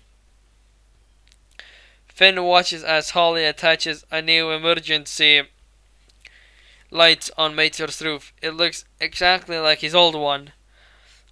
That should just about do it. Finn, perfect. Holly, so Mater, it's voice activated, but you know, everything's voice activated these days. 75. Mater, what? I thought you were supposed to be making me a disguise. Mater's computer. Voice recognized. Disguise program initiated. SWAT! A holographic disguise. Suddenly umbrellas out. Emitted from Mater's roof. It drops a clean cloaking image of the Eastern European tow truck over Mater. Call! Hey computer! Make me a German truck! Mater's computer. Request acknowledged. SWAT! Mater suddenly wears lederhosen and German hat. Check it out! I'm wearing Materhosen. Makes me a monster truck. Mater's computer. Request acknowledged. He transformed into Dracula, complete with fangs. Mater, Allah Dracula. I want to sip in your gas. Now make me a taco truck. Mater's computer. Request acknowledged. Mater, a funny car. Mater's computer. Request acknowledged. Finn suddenly pushes a button, stops the madness. Finn, the idea is to keep a low profile, Mater. Mater casted chastened moves on. 76. Mater, so I just go in, present to this trick, Finn, and leave the rest to us. Now hold still. Holly turns back to her work. The disguise cloaking, it's larger than Mater. As a result, Holly must dial it back to fit his body as she carefully calibrates the hologram. I have to do some final fitting on your disguise. Holly stops. The 3D disguise is now flush with his frame but then shove through. Holly, oh dear, that's not good. She deploys a bundle spare on a robotic arm, moves it towards one of Mate's dents. Mate pulls away. Hey, what are you doing? These guys will calibrate effectively without a smooth surface to craft onto. Oh, for a second there I thought you was trying to fix my dents. I was. Well, then, no thank you. I don't get them dents buffed, pulled, filled, or painted by nobody. They're way too valuable. Your dents are valuable? I come by each one of them with my best friend like the McQueen. More 77. Mater Condé. I don't fix these. I want to remember these dents forever. So you were just being serious in Paris. McQueen isn't just part of your recovery. Friendship can be dangerous in our line of work, Mater. But my line of work is towing and salvage. Finn, right, and Miss Shipwell, it's assigned iPhone apps. But no, I went real It's okay, say no more. I'll work around the dent. Finn. In the meantime, Finn hits a button. The wall transforms into a massive weapon cache. Finn, you look a little light on the weapons. Off Matos RXN EXT Alps Dawn. Stephenson emerges loudly from a tunnel. He powers forward, starts his descent into Italy. Brent Mustenberger, VO. You are looking live at a beautiful Porto Corsa, Italy and the Italian Riviera. What a magnificent setting for the second race of the World Grand Prix in Porto Corsa, Italy Day. Our sweeping helicopter beauty shots. 78.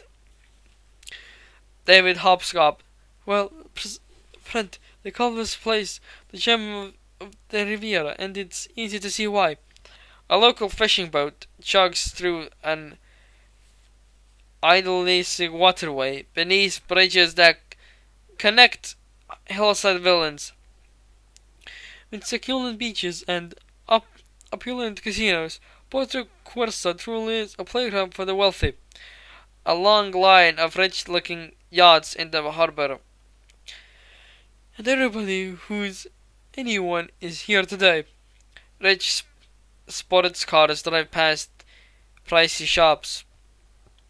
From the ultra-rich and super-famous to world leaders and important dignitaries, the Pope-mobile visible in a crowd drives through town. You're uncaring, David! You can't do a three-point turnaround without bumping into some celebrity. Helicopter shot of the casino. Brent Mustenberger. Welcome everyone to the second race of the World Grand Prix. Cut to Mustenberger, hopscapping car trip in the control booth. Brent Mustangberger. The big news continues. To be all in all, Sir Miles Axelord spoke to the press earlier today to answer questions about its safety. Footage of the press conference. Miles Axelord at the podium addresses the press through. He looks a bit expressed. 79. An independent panel of scientists determined that Alisnol is completely safe. Okay? Safe! The hell it is! Bent Mustenberger. So the race will go on, folks. Race graphics show Francisco with 10 points at the top of the race standings. But the question everyone is asking, will the real Lightning McQueen show up today? On the track, as the racers began to get into positions on the grid. Brent Mustenberger. Well, he better talk about a home track advantage. Francesco Bernoulli grew up racing on this course. Italian track announcer.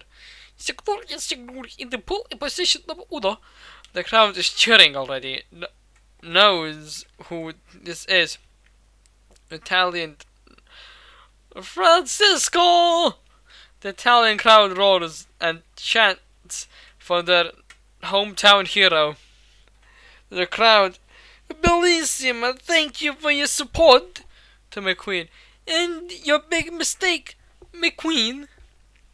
McQueen missed this comment. He approaches his great position, lost in thought. Italian track announcer. In the second position, numero, notification like the McQueen. Cheers, not so thunderous, obviously, from the crowd. McQueen doesn't seem to know this. 80. In McQueen's pit, his team exchanges looks, worried. Luigi. McQueen, is everything okay?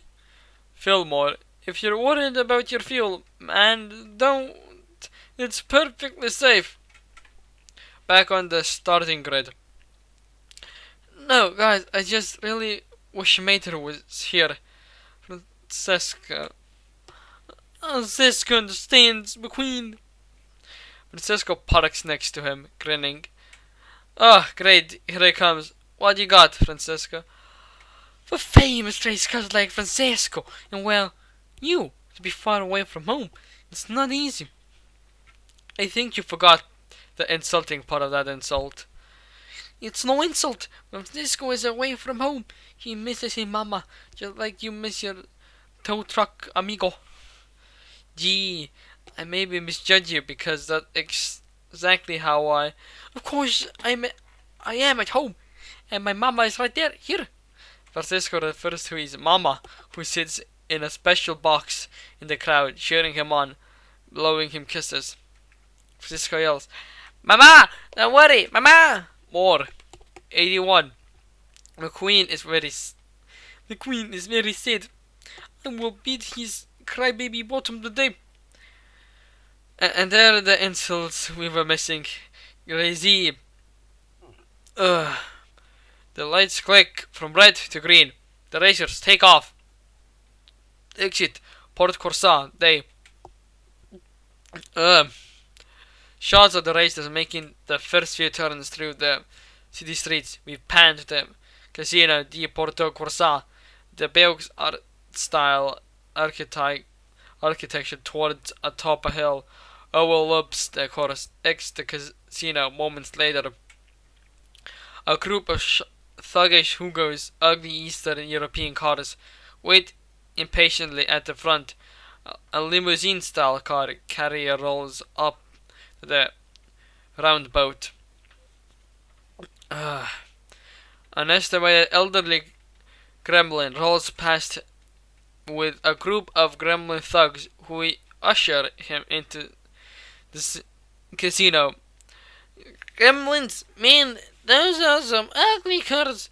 Look like someone stole their trunk. The hugs all snicker. Scusam tutti, signori.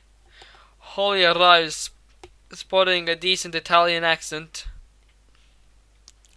You don't know, my grandfather has broken down, and one of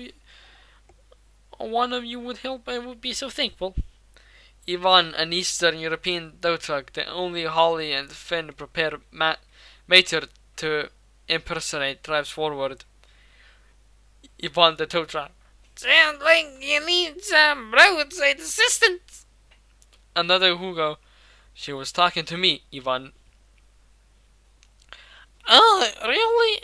Prove it. None of them fight over me. Holly directs her interest towards Ivan. Signor tow truck, per favor. Cut to Mater. He watches this from a safe hiding spot around the corner. Finn, Vio, get ready, Mater.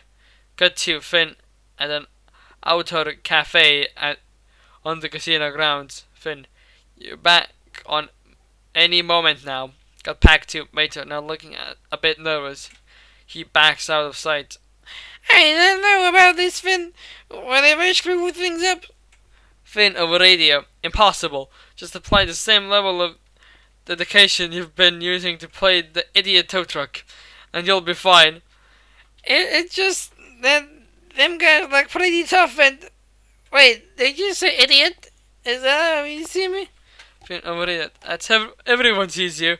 Isn't that the idea? I tell you, that's the genius of it. No one realizes they're being fooled because they're too busy laughing at the fool. Brilliant! While Finn talks, Mater takes this in. He catches his own reflection in a nearby window. Seems to be seeing himself with new eyes. 83. Zut! Mater jumps at the sound, turns in time to see Ivan shocked unconscious by Holly's zappers. Why aren't you in disguise? I, come on, there's no time. Go. Okay, computer, disguise. Request acknowledged. X around the next corner. Continuous. Mater, now disguised as Ivan the tow truck, approaches the Hugo's. Another limo car carrier arrives. Alexander Hugo. It's the boss. He is coming. The carrier parks and the back opens. Victor Hugo waits. Victor Hugo. Ivan! Master realizes Victor is talking to him. Mater realizes Victor is talking to him. He hops to it. Ivan! Victor Hugo. Ivan, why do you insult me so by making me wait? Mater now, with Victor's hooked down him in the front door of the casino. On Finn now joined in the cafe by Holly, who monitors everything and seeing everything Mater sees on her display. Holly, he's in. Extra race course, Porto Corsa, day. McQueen and Francisco Bell for first place. Brent Mustenberger. The racers are now making their way around the hairpin and headed downhill towards the casino bridge. 84. Int Casino Day. Cars play craps with fuzzy dice.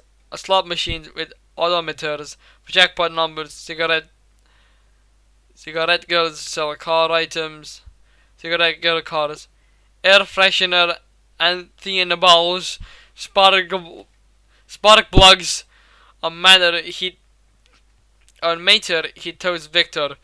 They are flanked on all four corners by Hugo thugs. A la presidential motorcade. The largest of the interior design seems to finally snap Mater out of his funk. Mater, wide-eyed. Wow, this place looks like it's made out of gold. The Hugos on either side of Mater exchange a look. Holly overread it. That's because it is, Mater, and be careful what you say. Why is that? Why did they mean that don't talk to you? More talking from Holly, which we cannot hear. So you want me to stop talking to you right now? Alexander Hugo, you're acting strange today, Ivan.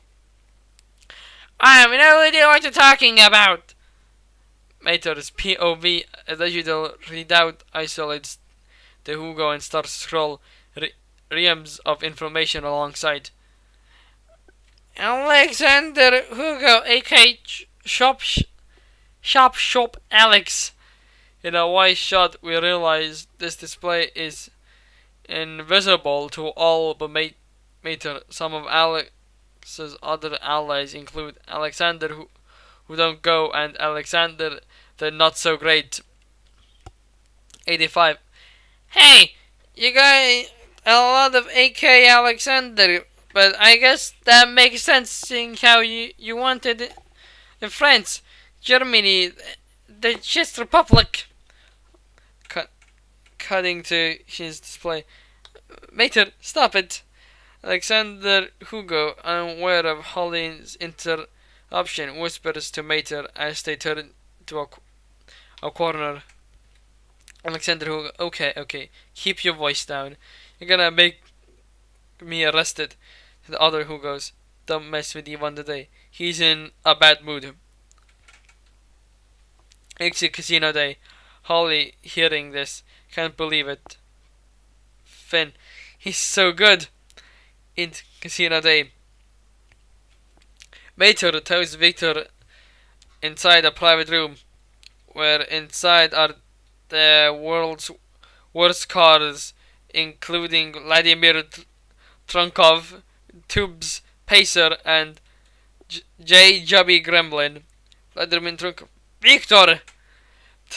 Tubbs Pacer. Hey Victor! J. Jubby Gremlin. There you are. Vladimir Trunkov. Come in. Cubby Gremlin. Victor Hugo. I'm J. Kirby Kremlin from Detroit. It's good to see you. Now we can start. Victor Hugo, is the big boss here yet? 86. Vladimir Trunkov. No, not yet. Tubbs Pacer. He's supposed to be here any minute. Wham! A door is thrown open. OS, everyone turns. Now silent. On the door, it sits open. No one enters. The room of lemons. Watch. Nervous. On Mater, nervously, watching too. Exit casino. Conditions. Finn. Here we go. Int. Private room. Casino. Continues. The car finally appears. It's soon up. Captain Dag! Everyone looks disappointed. Tubbs Pacer. It's just the professor. Victor Hugo. Sundap, when is he coming? He's already here. Monitors descend from the ceiling on them. An image of an engine, the same bloody engine from the photo, but this is a live image. The car is behind being worked on. Voice. Welcome, everyone. The voice is garbled, scrambled, no way to determine who. Engine voice. I wish I could be with you on this very special day, but my clutch assembly broke. You know how it is. The lemons all nod in understanding. 87. Tubbs Pacer. Been there. J. Krabby Kremlin. Forget about it. Vladimir Drunkov. We know how you feel. Exit casino. Finn. Disramble that voice. Already on it.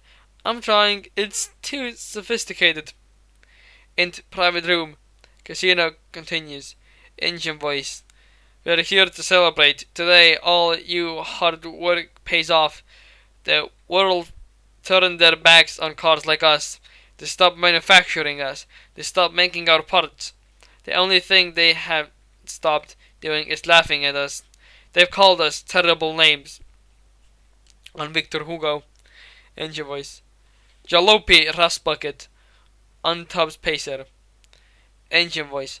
Heap Clunker. On J. Kubi Kremlin. Engine voice.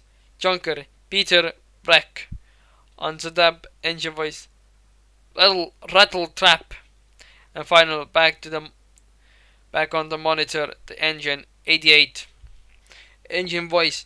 Lemon, but their insult just gave us strength.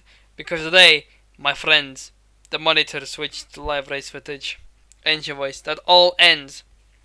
On the video screens, Carla Veloso engine blows. Exit race course continues. Veloso Swerve attempts to mitigate a crash. There's a smoke on the casino bridge. No. Berlo Mustenberger. It's Carla Veslo, the Brazilian race car. She skids into a wall. Horrid. Exit casino continuous. Finn. What just happened? Holly analyzing the data. I'm working on it. Into private room. Casino continues. The lemons are cheering. Mater is freaked out. Engine voice. They laughed at us, but now it's our turn to laugh back. Boom. Another racer blows an engine. Mater jumps again. Exit race course. Same. As the racer smashes into the railing. 89. Another crash. It's number 9. Nigel Kirley. Large. Engine voice. Embrace your inner lemon. Let it drive you. Exit casino. Finn. Holly. I'm detecting an extremely strong electromagnetic pulse. Holly replies that last crash, the outline of the beam is seen hitting the racer. Holly traces this to its source, a VGM camera which Grim and Acer have pointed at the racer from a tower position. Finn, it's the camera! Finn, where? On the tower! Finn takes off, speeding toward Grim and Acer. Engine voice. This was meant to be an alternative fuel's greatest moment. Exit grandstands race course conditions. Angry fans knock over cans of Alinol. One drives over an Alinol sign. They're fed up with it. Engine voice. After the day, everyone will race back to gasoline. We rack focus to reveal another fan as the rips an Alinol banner from down angrily. 8th private room, casino Titanos. The video screens are now filled with one image of the oil platforms in the Pacific from the beginning of the movie. 90. Engine voice. And we, the owners of the world's largest untapped oil reserve, will become the most powerful cars in the world. Exit street of Porto Corsa continues. Finn ducks, weaves, speeds, and pushes his way through. Bystanders. Finn, get out of the way. Andante. He speeds furiously through the town. Exit race course. Porto Corsa continues. McQueen and Francisco fly past us. Into private room, casino. Engine voice. They will come to us, and they will have no choice, because they will need us. On Finn, he speeds up a road. Graham and Acer visible ahead of him. He leaps over and knaveses towards the AMC cousins. Suddenly, Finn freezes. He's immobilized in midair. He looks up. A chopper with a large magnet hovers over him. Acer to Finn. We figured you might stop by. Engine voice. And they will finally respect us. So hold your hoods high. After today, you will never again be ashamed of who you are. Graham and Acer turn back to the camera. They line up Shutodoriki, who's a bit further along now. Finn. No! Into private room, casino conditions. Engine voice. Long live lemons! Exit race course. Graham zaps the racer. Flame bursts from Todoroki. He loses control.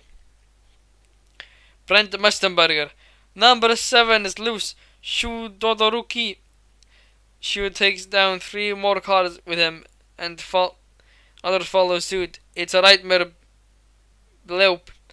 Exit casino, same. Holly sees Finn being flown away by the chopper. Holly. Finn! Exit finish line. Porto Corsa continues. Brent Mustenberger.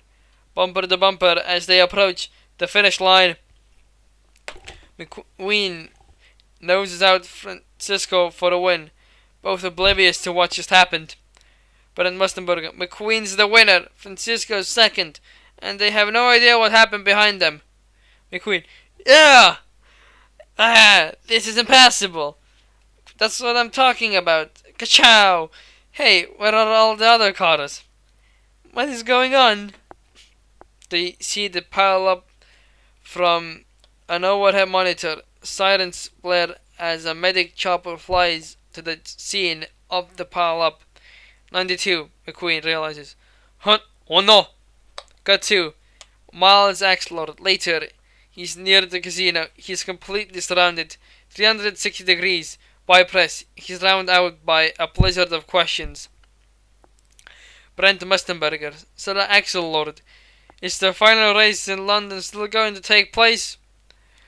Pull back to reveal we are watching this on monitors in the private casino room with the Lemonheads, Sundap and Mater. I suppose that... Look, the show must go on. As they say, But now is not the time to talk about. J. Juby Kremlin, I can't believe this is really happening. Vladimir Drunkov, shh, quiet. Brent Mustenberger on TV. And Alinol, will you require all the racers to still run on Alinol? Vladimir Drunkov, here he comes. Alma's axle-loaded. He's devastated. I cannot, in good conscience, continue to risk the lives of any more race cars. The final race will not be run on Alinol. While whooping cheers fill the room, lemon leg corks are popped. Bent Mustenberger on TV. There you have it. A clearly devastated Sir Miles loaded, announcing that he will not require the cars to use Alinol for the final race. 93. A toast to the end of Alinol and alternative fuel forever. Exit casino continues. Holly is already on the run, speeding away. Mater, abort the mission. They've got Finn. Get out of there. Get out of there right now. She turns the corner and stops. Her escape is now blocked by the same Hugo thugs she tricked before. Another vehicle appears behind her. Looms. Ivan the tow truck. Here is your grandfather. Into private room. Casino continues. The Lemonheads celebrate. Chat. Long live lemons. Mater, scared, turns to leave. He's stopped by Alexander Hugo. Isn't this a great party, Ivan? Yeah, it's unbelievable. Alexander Hugo. You're not leaving, are you? Of course I ain't leaving. I'm just in shock like everybody. McQueen? He turns, sees that McQueen is being interviewed on the monitors. Crashes are part of racing. I know, but something like that shouldn't ever happen. 94. They're letting you choose your fuel for the final race. Do you have any idea what it's going to be? McQueen. Alinol. The excitement suddenly drains from the room. Lemonheads. What? They just Alinol after the day? McQueen on TV. My friend Fillmore says the fuel's safe. That's good enough for me. I didn't stand by a friend of mine recently. I'm not gonna make the same mistake twice. Mater, he takes this in. Brent Mustenberger. So, a surprising revelation from Lightning McQueen. Sundap is already on the phone with their big boss, who based on his angry OS voice sounds ticked off. Yes, sir, of course.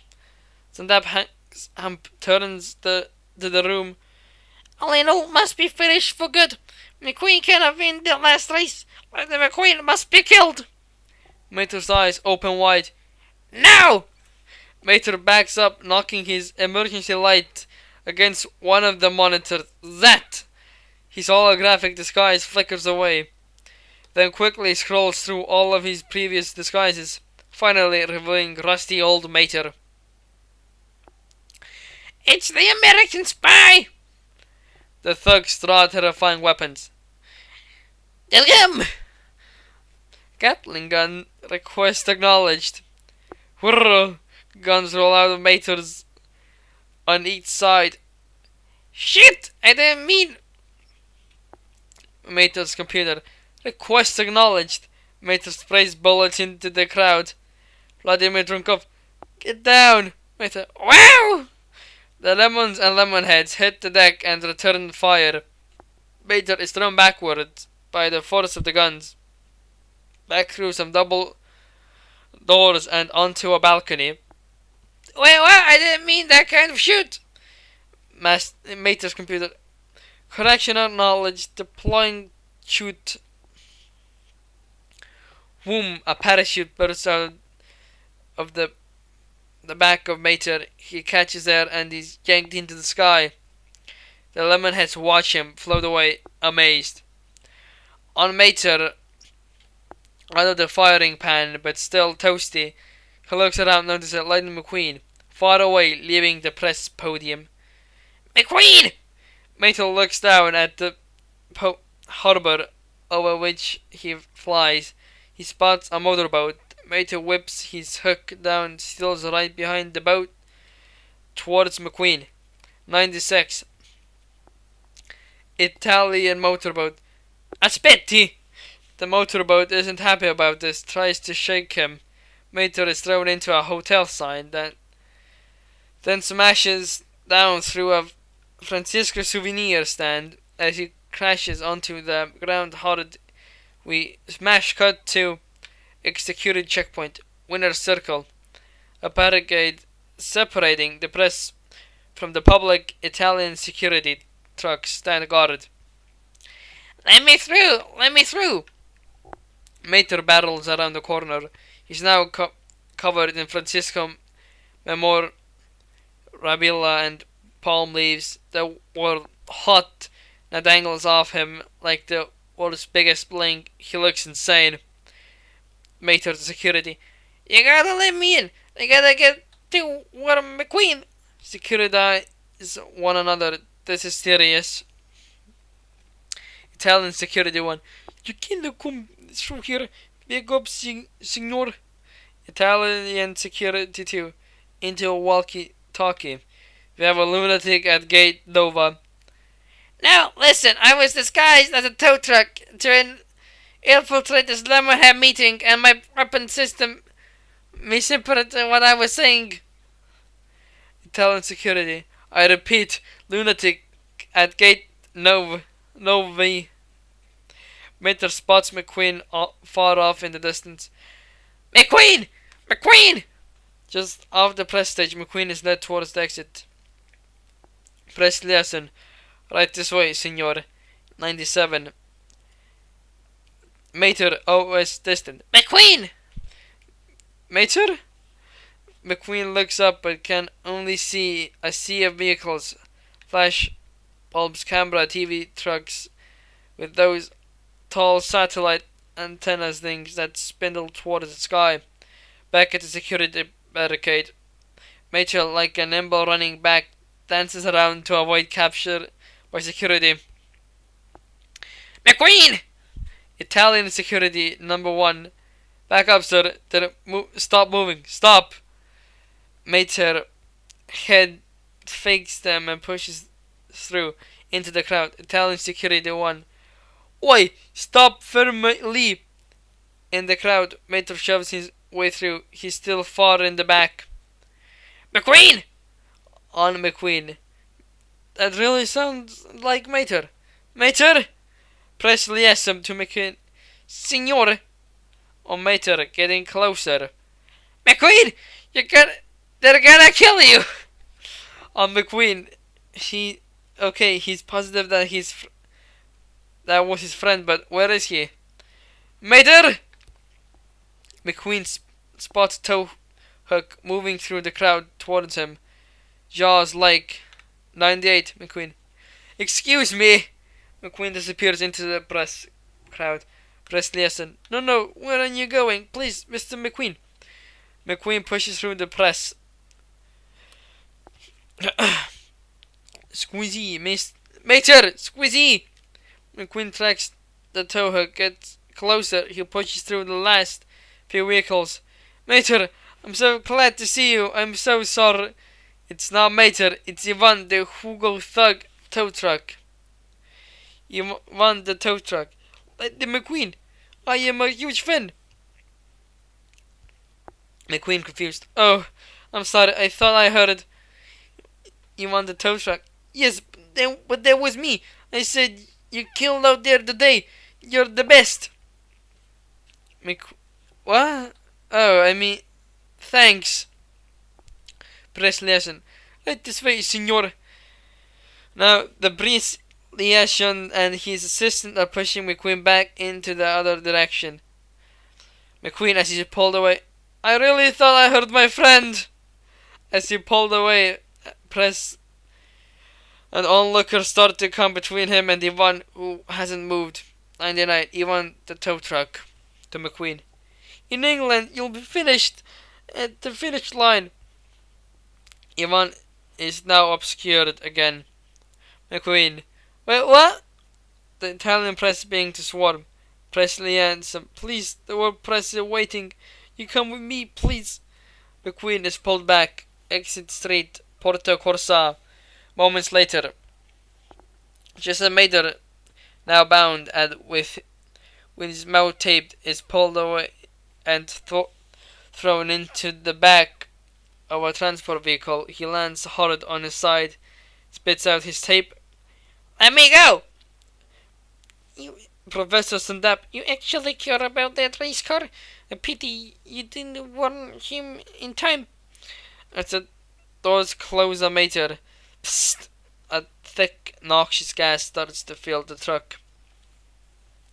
On Mater, as the not gas works its magic, his eyes close.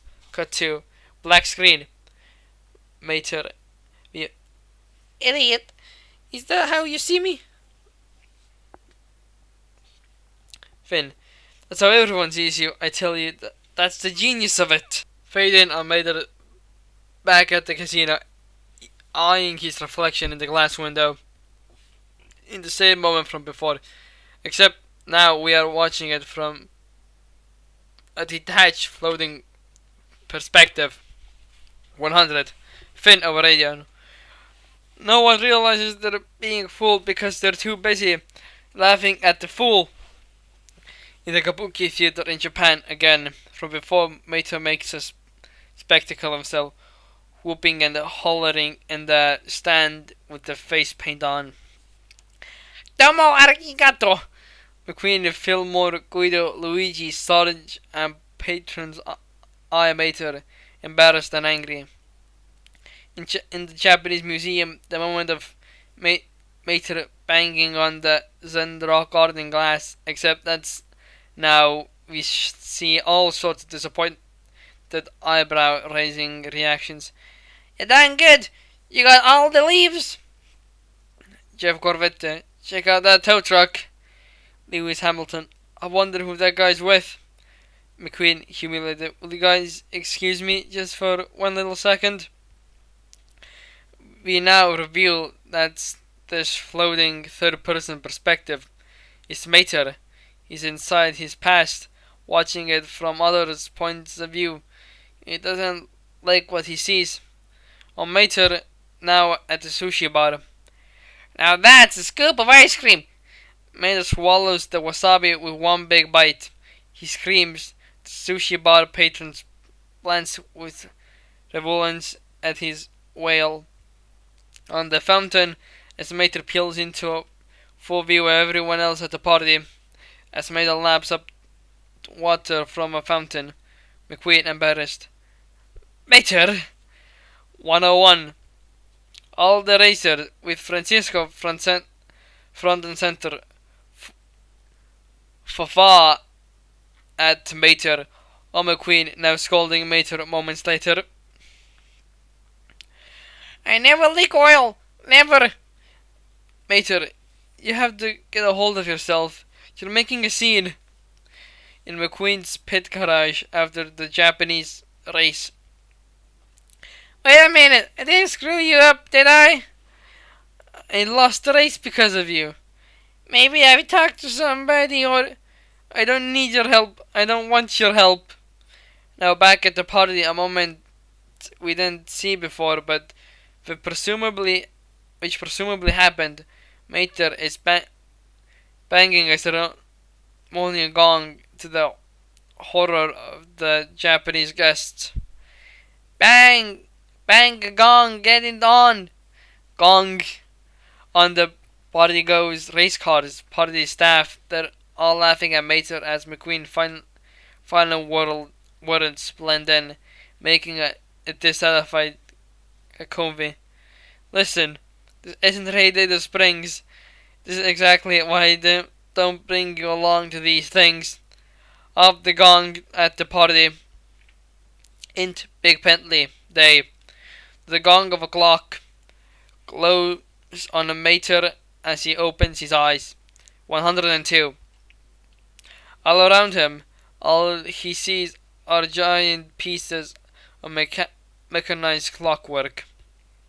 Holly and Finn are here too, strapped bumper to bumper. The deviates of large clock movements. Holly! Finn! Where are we? We're in London, Mater. Inside Big Bentley. Exit Big Bentley continues. The big hand finishes advancing 1 minute. It's 3 p.m. Into Big Bentley continues. Suddenly, Mater drops quickly down toward, wearing scary machinery. Wow! Whoop! The chain yank to a stop. Mater, instead of being 30 feet from death, is now 20. Finn and Holly are only a few clicks closer to the being crushed themselves. The clock ticks to 3.01. This is all my fault. Finn, don't be fool, Mater. But I am, remember? You said so. Finn, when did I... Oh, Mater, I was complimenting you on what a good spy you are. I'm not a spy. This echoes throughout the clock. 103. I've been trying to tell you that the whole time I really am just a tow truck. Finn and Holly take this in. Finn, he's joking. Finn, I know. You were right, Finn. I'm a fool. And what happened to McQueen is 'cause I'm such a big one. This all my fault. Graham and Acer arrive on a lift, roll into a view on a catwalk. Graham, good job. Good, you're up. Acer, and just in time. Graham, Professor C wanted you to have a front row seat for the death of Lightning McQueen. Mater, hopeful. He's still alive? Acer whips a sheet away, revealing the VGP camera, turns it towards the clock face. Acer, not for much longer. He pushes the camera through an open small window, turns it towards the camera. Mater drops down again. Finn and Holly click down forward. Exit London Day. Big Bentley, big hands click ahead another minute, but we're a bit further away from it than before. We came as soon as you called. 104.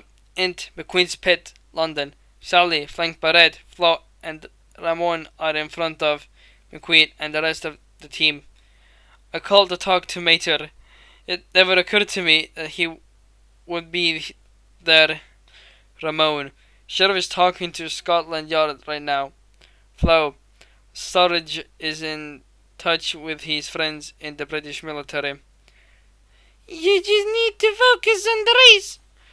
I know, but Sal, with everything going on, I'm not sure I should. A horn OS, someone's entering the pit.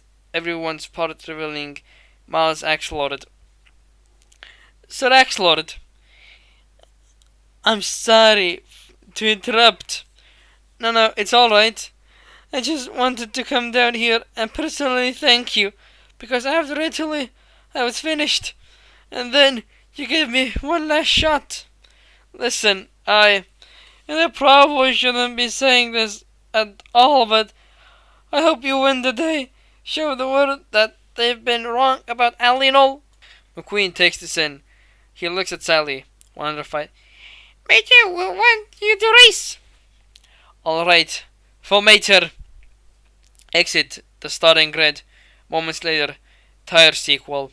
McQueen, Francisco, and other racers peel out.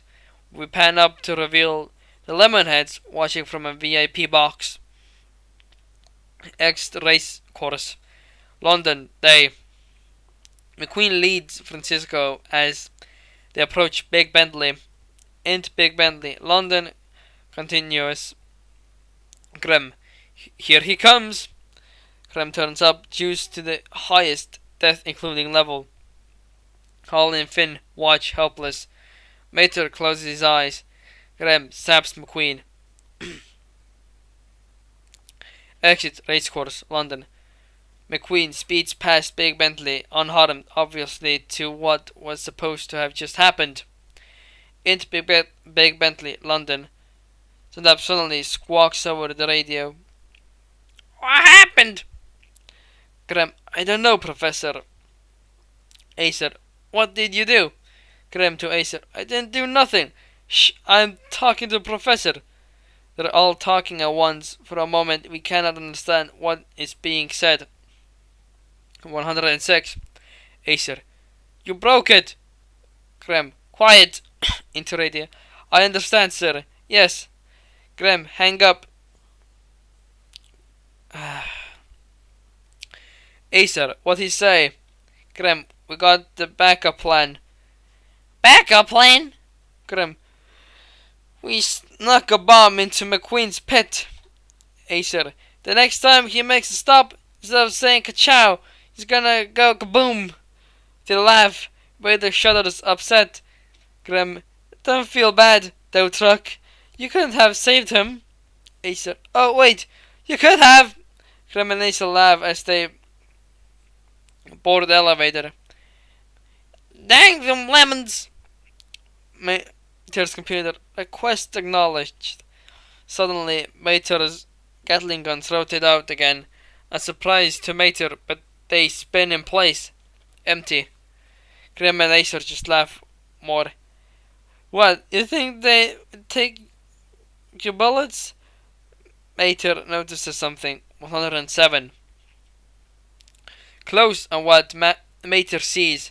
A small piece of his robes have been shaved off by the Gatling. He carefully rotates his gun back in, pretending like he's seen nothing. Acer, that's right, you got nothing. Graham, as the elevator descends. Who's the lemon now, huh? They're gone. Finn, nice try, Mater. Dang Mater's computer request act. The guns rotate out again, spin. Mater watches as the spinning barrels slice into the ropes, do some damage. Mater, Dadagam! The computer responds with each dadagam. The barrels continue to spin, cutting through the ropes. Dadagam! Ping! The ropes break away and Mater falls right towards the whirring machinery. Mater! Mater quickly whips his tow cable around, hooks a pipe, and tosses himself to the ramp with a heavy thud. He doesn't hesitate. I gotta get you all out of here! There! Finn. There's no time! McQueen needs your help, Mater. 108. But I can't! I'm just a tow truck! Finn, it's up to you. Go to the pits and get everyone out. You can do that. What about you guys? Finn, we'll be okay. Go and get some more dents, Mater. Exit Big Bentley, London.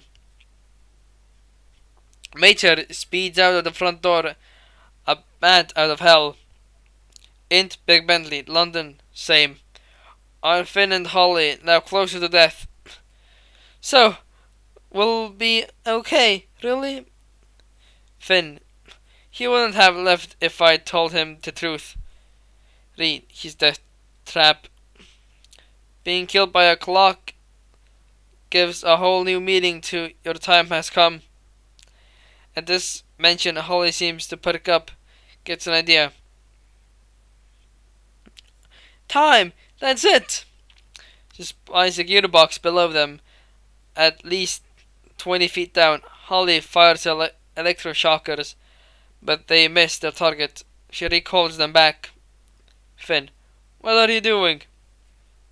Holly, trying to turn back time. If I can, just reverse the polarity. She fires them again. Direct hit. 109. Holly uses the gearbox with high voltage. The clock stops. It reverses itself. Finn and Holly's wheels now rotate away from danger. Finn, good job. Quick thinking, Holly. Exit London conditions. Big Bentley visible from street level now moves backwards, fast. Crane down to Mater. speeding towards the track, unaware. Was everybody on the wrong side of the road for? Int Big Bentley continues. Finn and Holly are now moving in opposite directions towards another gear and is going much faster. They're seconds from a crushing death. Oh no, Finn. Drive! They both drive fast as they can with full force. Finn. Burn rubber! They drive harder, separating bumpers with those just enough room for the descending gear to snap their ropes. Their tires spinning, they both launch off in opposite directions, land hard on opposite platforms, as Finn squeals around to Holly's side of the clock. Finn, we got to get to the course. Calculate the fastest way to. Holly pops wings out of her sides. Done. Finn, impressed. May shift well. They're standard issues now, Finn. You kids get all the good hardware. They turn to leave when they see something. It's an air filer on the ground. Oh no, that's Mater. Finn, I knew his escape was too easy. Exit Big Bentley, London. Finn bursts out of the front doors of Big Bentley, speeds off as Holly smashes through the clock face careens into view, flying over the traffic. Int pit row, trackside. Day. Mater bursts through the security gate with aplomb, tears through the pits and stops at McQueen's. Luigi. Mater. Everybody, get out now! Y'all gotta get out the pits! The entire Radiator Springs gang is here. Hey, what are you guys doing here? We're here because of you, Major. Flo, is everything okay? No, everything's not okay. There's a bomb in here. Y'all gotta get out now. 111. Everyone. A bomb? Huh? What? Flynn. Over radio. Mater. Finn, you're okay? Exit London streets. Continues. Finn. Mater, listen to me. The bomb is on you. Oh, he's review display. We can see the bomb has been detected, anchored to Mater's air filter. Finn, they knew you tried to help McQueen when we were knocked out. They planted in your air filter into McQueen's pit. Continuous. Mater snorts, blowing his air filter cover off. Cross-eyed, Mater sees the explosive device attached to him. He looks up. An aluminum container hangs ominously over his head. McQueen, Mater, there you are! Mater turns. McQueen enters pit now. Pit row, 100 yards away and closing in fast. Mater, stop! Right there! McQueen, oh man, I've been so worried about you. Good too. The view of the scene through the window of a luxury box reveals Sundap in the window's reflection. He's watching from inside. He's poised to push the detonator button. As Sundap's front tire approaches the detonator, 112 into McQueen's pit. Continues. Don't come any closer. Are you okay? No, I'm not okay. Stay away from me. Mater bells out backwards, out on the track. Wait, no! Wait! Got to Professor Sundap. He hesitates. Can't believe it. TV footage of McQueen chasing Mater. Brent Mustenberger. Hold everything. A tow truck has just raced onto track and he's driving backwards. And McQueen's pit. Mater, wait! He breezes right through his pit, goes after Mater. Normally, an emergency vehicle on the track means there has been an accident. But Hustenberg, wait, Lightning McQueen is chasing him! Exit track day. Mater driving up the track. McQueen gains fast because Mater's going backwards. They're face to face, but still with some distance between them. Mater, wait! 113. Stay back! If you get close to me, you're gonna get hurt real bad. I know I made you feel that way before, but none of that matters because we're best friends.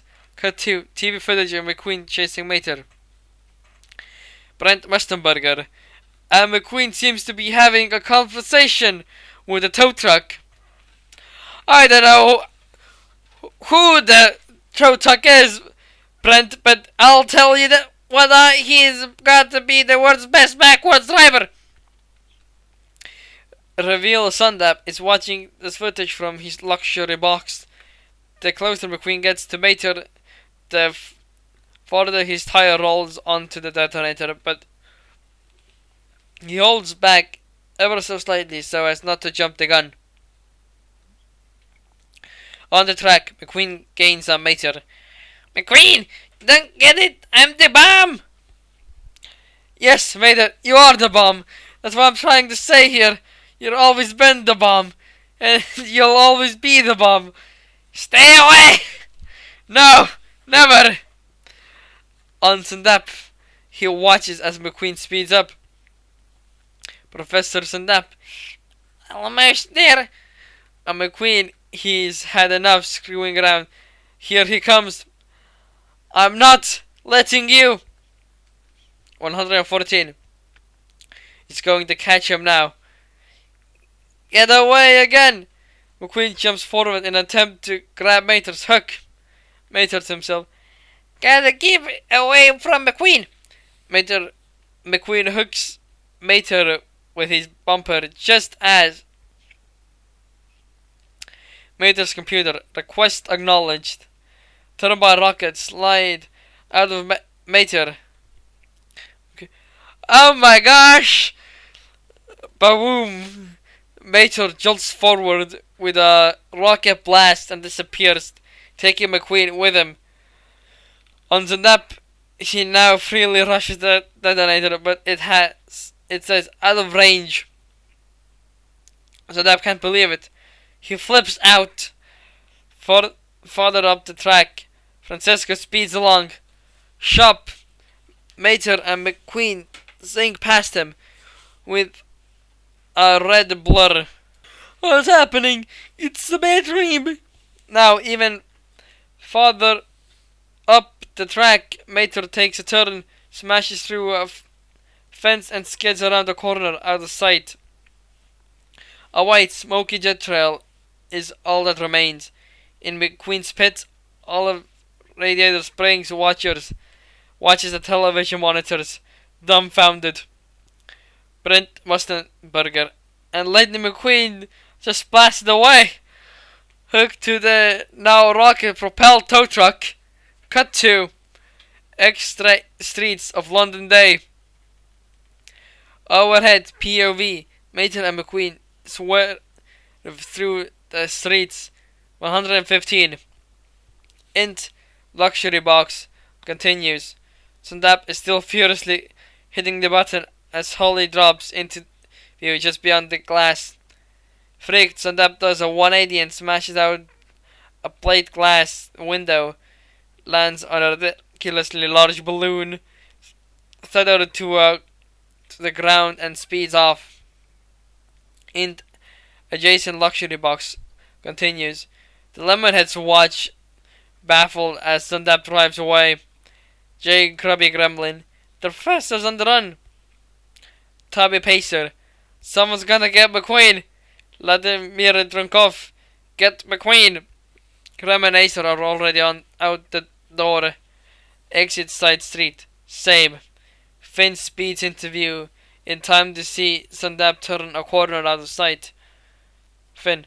Holly, I'll get Sundap. You'll help Mater. Exit track, same. Holly's still in there. Turns.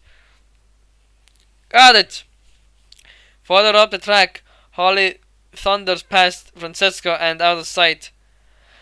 What am I seeing? What is happening? Exit streets of London, same.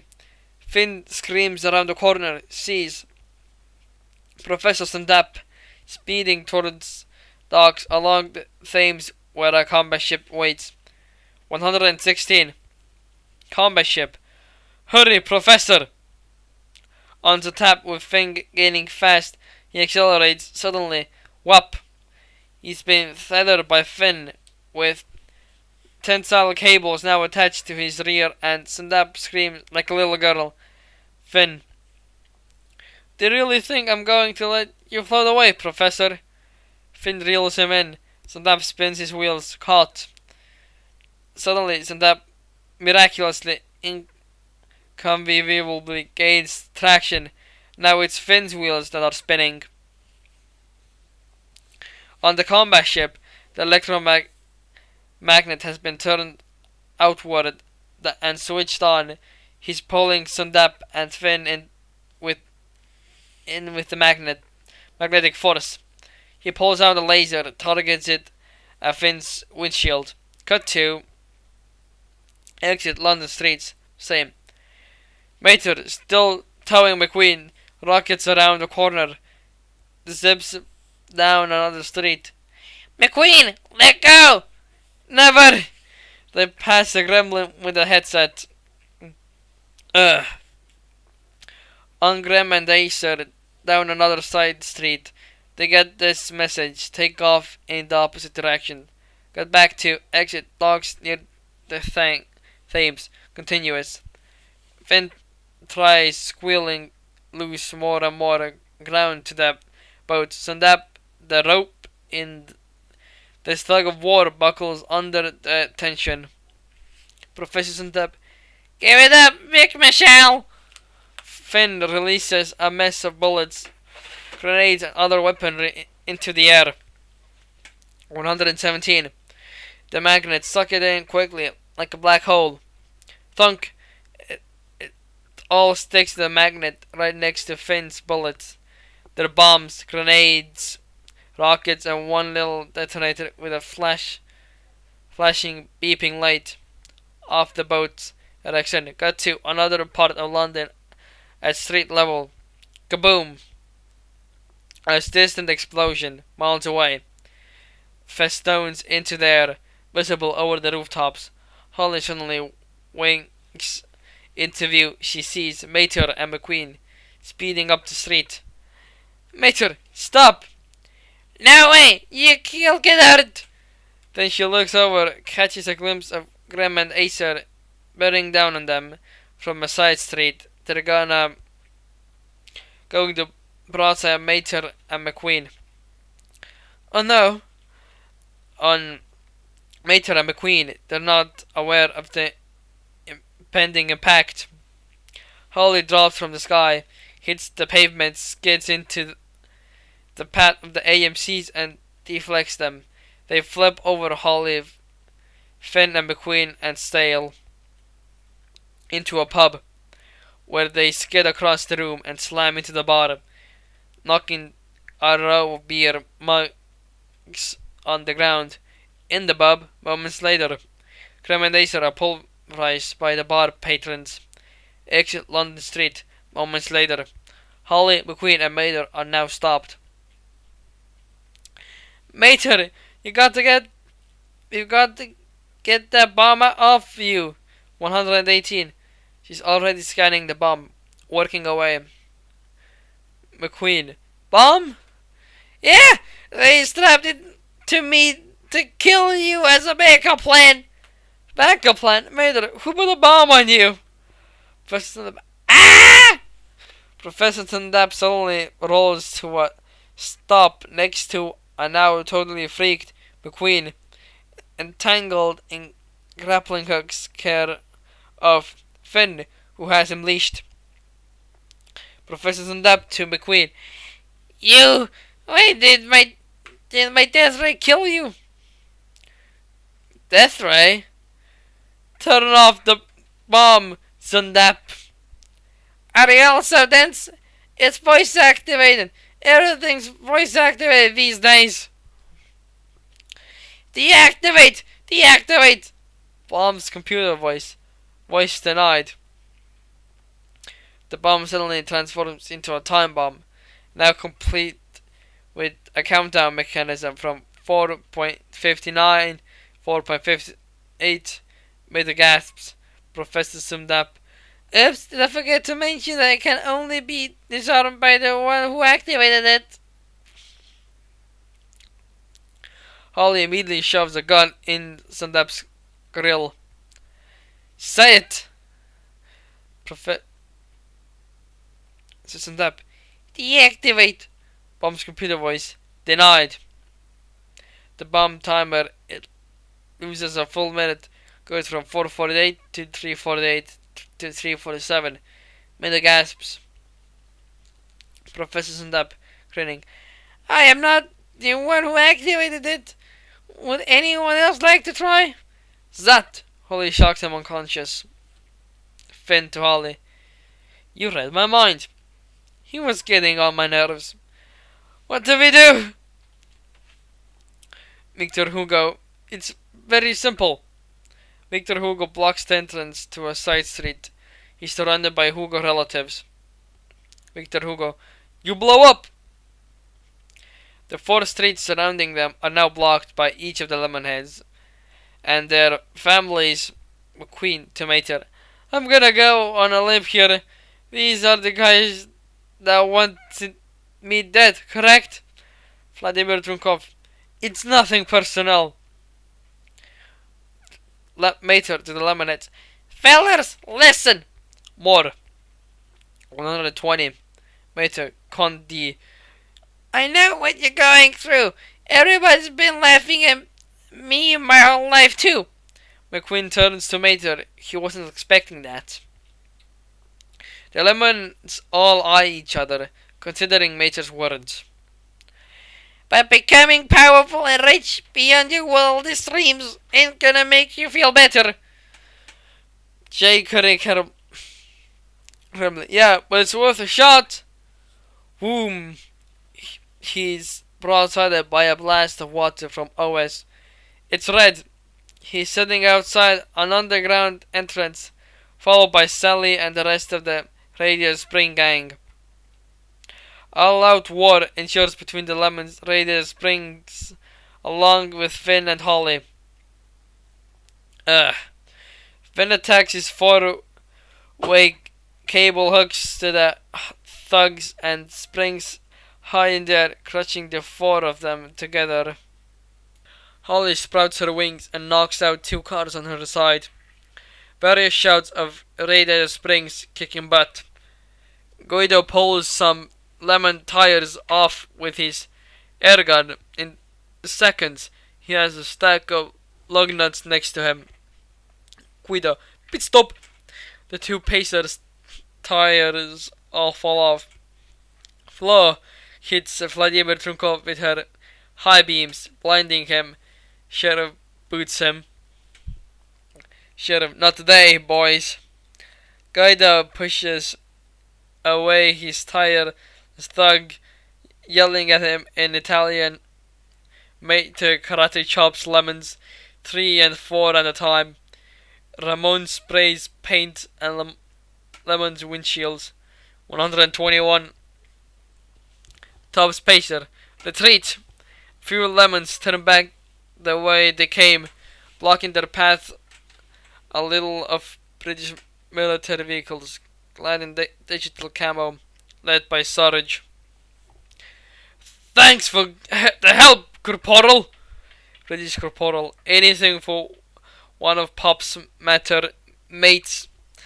And it's in the middle of all of this craziness we cut to Mater. Wrench bits are strewn all around him as Guido tries wrench after wrench to take the bolts off. No dice. Guido gestures wildly, spits Italian a mile a minute. What is he saying? What's wrong? Luigi. None of his wrenches fit the bolts. This is a light bulb moment for Mater. He eyes the bolts. I get it. I know what needs to be done. Then do it. What? No, I can't do it. Look, nobody takes me seriously. I know that now. This ain't Radiator Springs. Yes, it is. Mater looks at McQueen. It is? McQueen. You're yourself in Radiator Springs. Be yourself here, and if people aren't taking you seriously, then they need to change. Not you. I know that because I was wrong before now. You can't do this. You're the bomb. 122. Thanks, bud. No. You're the actual bomb. Now let's go. Oh, right. Hang on. Mater hooks McQueen and they're off. They shoot past Finn, who's in the middle of battling lemons. Finn, where's he going? Mater and McQueen flying down a side street. Computer! Mater's computer. Yes, Ancient Mater. I need the thing you done before to get me away from McQueen. Mater's computer. Request acknowledged. The rocket thrusters kick in. They head right for a wall. Mater, now I need you to do the second kind of the first. Deploying parachute. Mater pops open, catching air and sending Mater and McQueen sailing into the air. Mater starts to steer them the direction he wants. He and McQueen are flying over London. East balcony, Buckingham Palace day. The Queen, her attendants assorted degenerates are here. 1, 2, 3. Queen, who's winning the race? Mater and McQueen drop from the sky. They land and skid to a halt just before the Queen's guards, who draw their weapons. Queen's guard, back up, back away. Queen, starstruck. It's Lightning McQueen. Queen's guard, get back. No, it's okay. Tell them, mate. Sir, explain. Okay, somebody's been sabotaging the racers and hurting the cars, and I know who. Oh wait, Your Majesty. Mater bows to the Queen. In doing so, the thickness time bomb angles into view the clock at T-minus 153. Good guards. Bomb! It's bomb! Everybody down! Look out! Finn. Hold your fire. He can't disarm it. Finn drives onto the platform and rolls between the Queen and Mater. Mater, I don't know what you're doing, but stand your down now. Aside to McQueen. This ain't nothing at all like Radiator Springs. Mater, just cut to the chase. Okay. 124. He turns to Miles, accelerated. It's him! Well, you got to be crazy. Everyone exchanges confused looks, including Finn and Holly. I figured it out when I realized you all attached this ticking time bomb with bolts. The same bolts that hold together the old British engine from the photograph. Holly, show the picture. Okay. Holly projects the much discussed photo of the engine. And then I remembered what they say about all British engines. If there ain't no oil under him, there ain't no oil in them. What is he talking about? It was you leaking oil at the party in Japan. You just blamed it on me. Electric cars don't use oil. You Then you're faking it. You didn't convert no electric. We popped that hood. We got see the engine from the picture right now. Mater moves towards Miles' axe loader to pop his hood. This lord is crazy. He's going to kill us all. Miles' axe loader backs up to the edge of the stage. 125. Stay away! But Sir Axelord created the race. Mater, why would he want to hurt anyone? To make Alina look bad, so everybody go back to using oil. I mean, he said it himself with that disguised voice. Disguised voice? What are you talking about? You're nuts. You are. The Queen's guards have had enough, and as has the Prince William. This is going nowhere fast. We really should go, Grandmother. Queen. One moment, I'd like to see where this is going. Finn. Mater, he created Alinol. Yeah, but what if he found out that huge oil field just as the world was trying to find something else? Mater sticks his ticking bomb nose into Miles Axelord's grill. What if he comes up with Alinol just to make alternative fuel look bad? What if you're basing this on a what if? Okay, that's it. And the Queen's guards spirit the Queen and Prince William out of their feast. 126. Wait, somebody save me! Lawrence Christ him! Now it's just Miles Axelord, Mater, McQueen, Finn, and Holly. Miles Axelord. Back tire slips on the edge of the podium as he is considered by Mater. Keep away, you idiot! 007. Mater! Halt, Mater! 003, 002. Miles Axelord. Someone do something! Everyone flickers, ducks or dives for cover except McQueen, Mater, and Axelord. You're insane, you are! Deactivate! The bomb freezes at 0.01. The bomb's computer voice. Bomb deactivated. Have a nice day, Sir Axelord. General shock all around. While Axelord realizes what he's done. Looks terrified. Police surrounds him. Mater flings Miles Axelord's hood open with his hook, revealing an internal combustion engine, all dripping from all sides. It matches the photo. The engine from the photo, says Finn. Holly, it's a perfect match. How did the tow truck, figure it out? 127.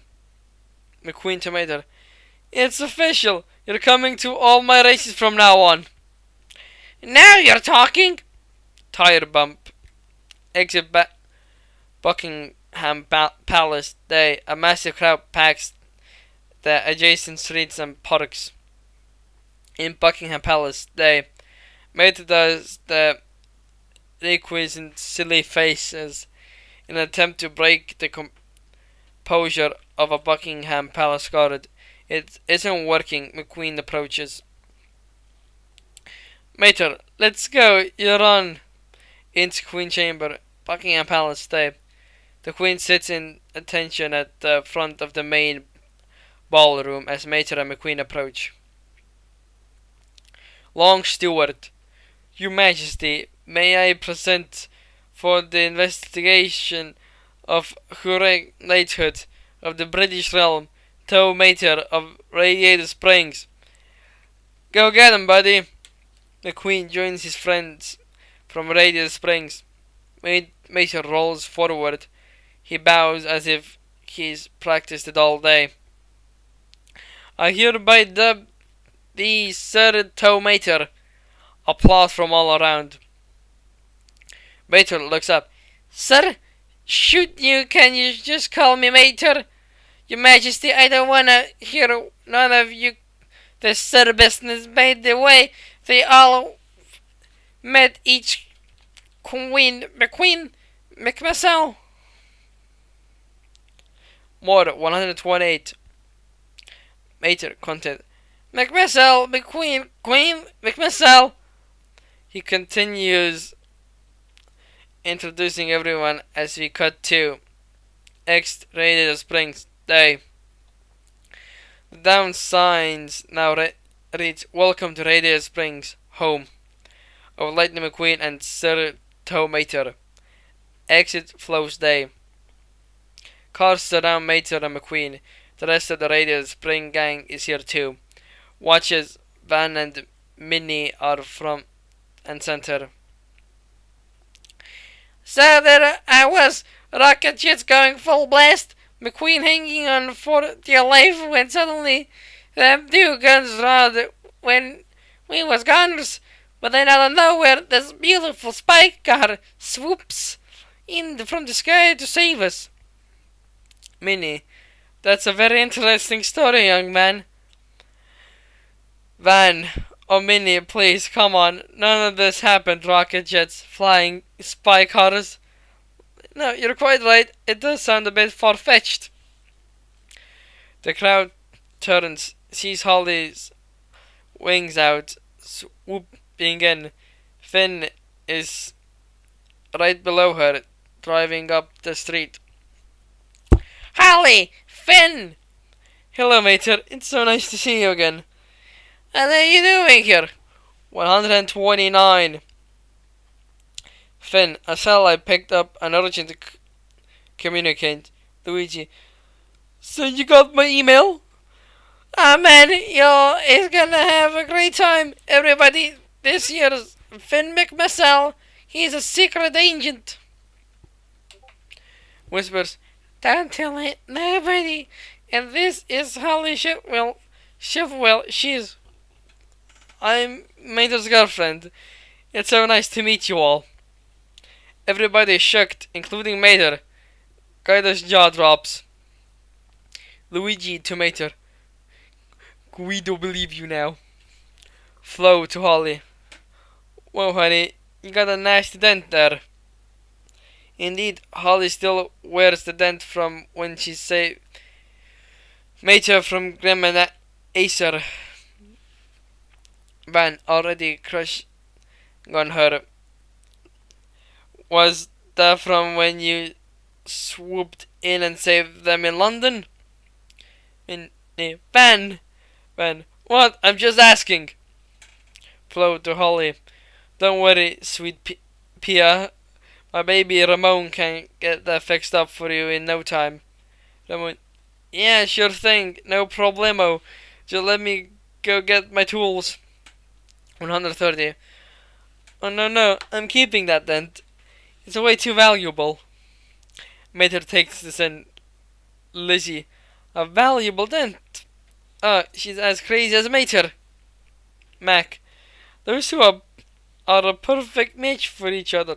McQueen. There's one thing I still don't get. The guys hit me with the beam from the camera, right? So why didn't I explode in the fire inferno? Yeah, they couldn't figure that one out either. Our investigations proved that Alienol was actually gasoline, and once exploded, engineered it so that while it got hit by the beam, it would explode. Wait a second. Fillmore, you said my fuel was safe. McQueen turns to Fillmore. Everyone does. If you're implying that I switched out the route gut excuse for alternative fuel with my all-natural, sustainable, organic biofuel just because I never trusted Lord, you're dead wrong, man. Resurge. It was him! 131. Once big oil, always big oil, man. Fillmore, tree hugger. Exit Main Street later. A banner says Radiator Spring Grand Prix. Sheriff rolls up the street. The Radiator Springs Grand Prix is about to begin. All spectators clear the starting line. McQueen heads up the main street. Other racers following. Lewis Hamilton. Man, I can't wait to get rockin'. This is gonna be wicked. Jeff Corvette. Yeah, we should do this every year.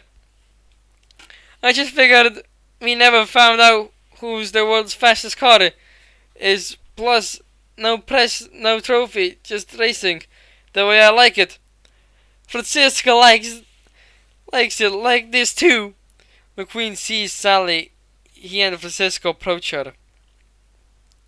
Francisco, I'd like you to meet Signor Sally. It is official. Lightning McQueen is the luckiest car in the world. Sally swooning. Why, thank you. Which he will have to have a chance against Francisco today. Francisco turns to leave as he's moving away. 132. See you at the finish line, Mick. Francisco stops. What is that? McQueen has new bumper sticker. Ka-chow, Francisco. It's just something I had made up for the occasion. It's good, McQueen. Very funny. It was funnier when I did it, but it's very funny. What are you going to do next? Are you going to take off your fenders, try it? You like it? Francisco leaves. We stay with McQueen and Sally. So he's not so good looking. Yeah, nice try. I'm serious. This is why I love you, Sally, as he leaves. Wish me luck. You don't need it. He drives off. Flo approaches Sally. Flo, that Francisco is fine looking. And those open wheels. Flo, I'm gonna have to go get myself some coolant. 133. Exit Main Street. Later. The racer at the starting grid on the traffic light in the center of town. It goes from red to green. The racers speed off, tearing up Main Street and out of town, blazing past tourists. Exit will with the day as the races led by McQueen and Francisco take the wide sweeping turn around Willie's boot. We crane up to see Mater, Finn, Holly, and the Radio Spring Gang watching. Everyone cheers. Go McQueen! Woohoo! Holly gets an alert. Finn, time to go. Silly's gassed, geared and ready to fly. Finn starts to back up. You're leaving already? We got another mission, Mater. Just stop by here to pick something up. They both eye Mater expectantly. Something tells me you're not talking about souvenir bumper stickers. Finn, Her Majesty asked for you personally, Mater. But I told you all before, I'm not a spy. We know. 134. Finn, spy or not, you're still the smartest, most honest chap we've ever met. Don't forget, massively charming. Mater looks over at Holly. He looks touched. Well, thanks. As much fun as it was hanging with y'all. This. He looks over to his friends who watch the race cheer McQueen on. This is home. That's right. We understand, but I'll be back. You still owe me the first date. Finn, if there's ever anything I can do for you, just let me know. Well, I sure appreciate that. Thank you. Thanks. Actually, there is one thing. Cut to exit Radio Springs. Moments later, Mater blazing forward fast. Woo! He rockets forward through the whole town. In doing so, he grabs a broken down Otis, hooking him. Whoa! And tossing him right into Ramon's. Thanks, Mater. 135. On the racetrack, Mater flies past all the racers, including Francesca. Impossible! until he approaches McQueen. Mater? Mater keeps pace. Check it out! They let me keep the rockets! I'll see you at the finish line, buddy. And how do I see you first? McQueen and Mater peel away from the rest of the racers, lead them off of the road and into the dirt for another lap. The two friends are side by side when we fade out. The end. Now fuck off, I am dead.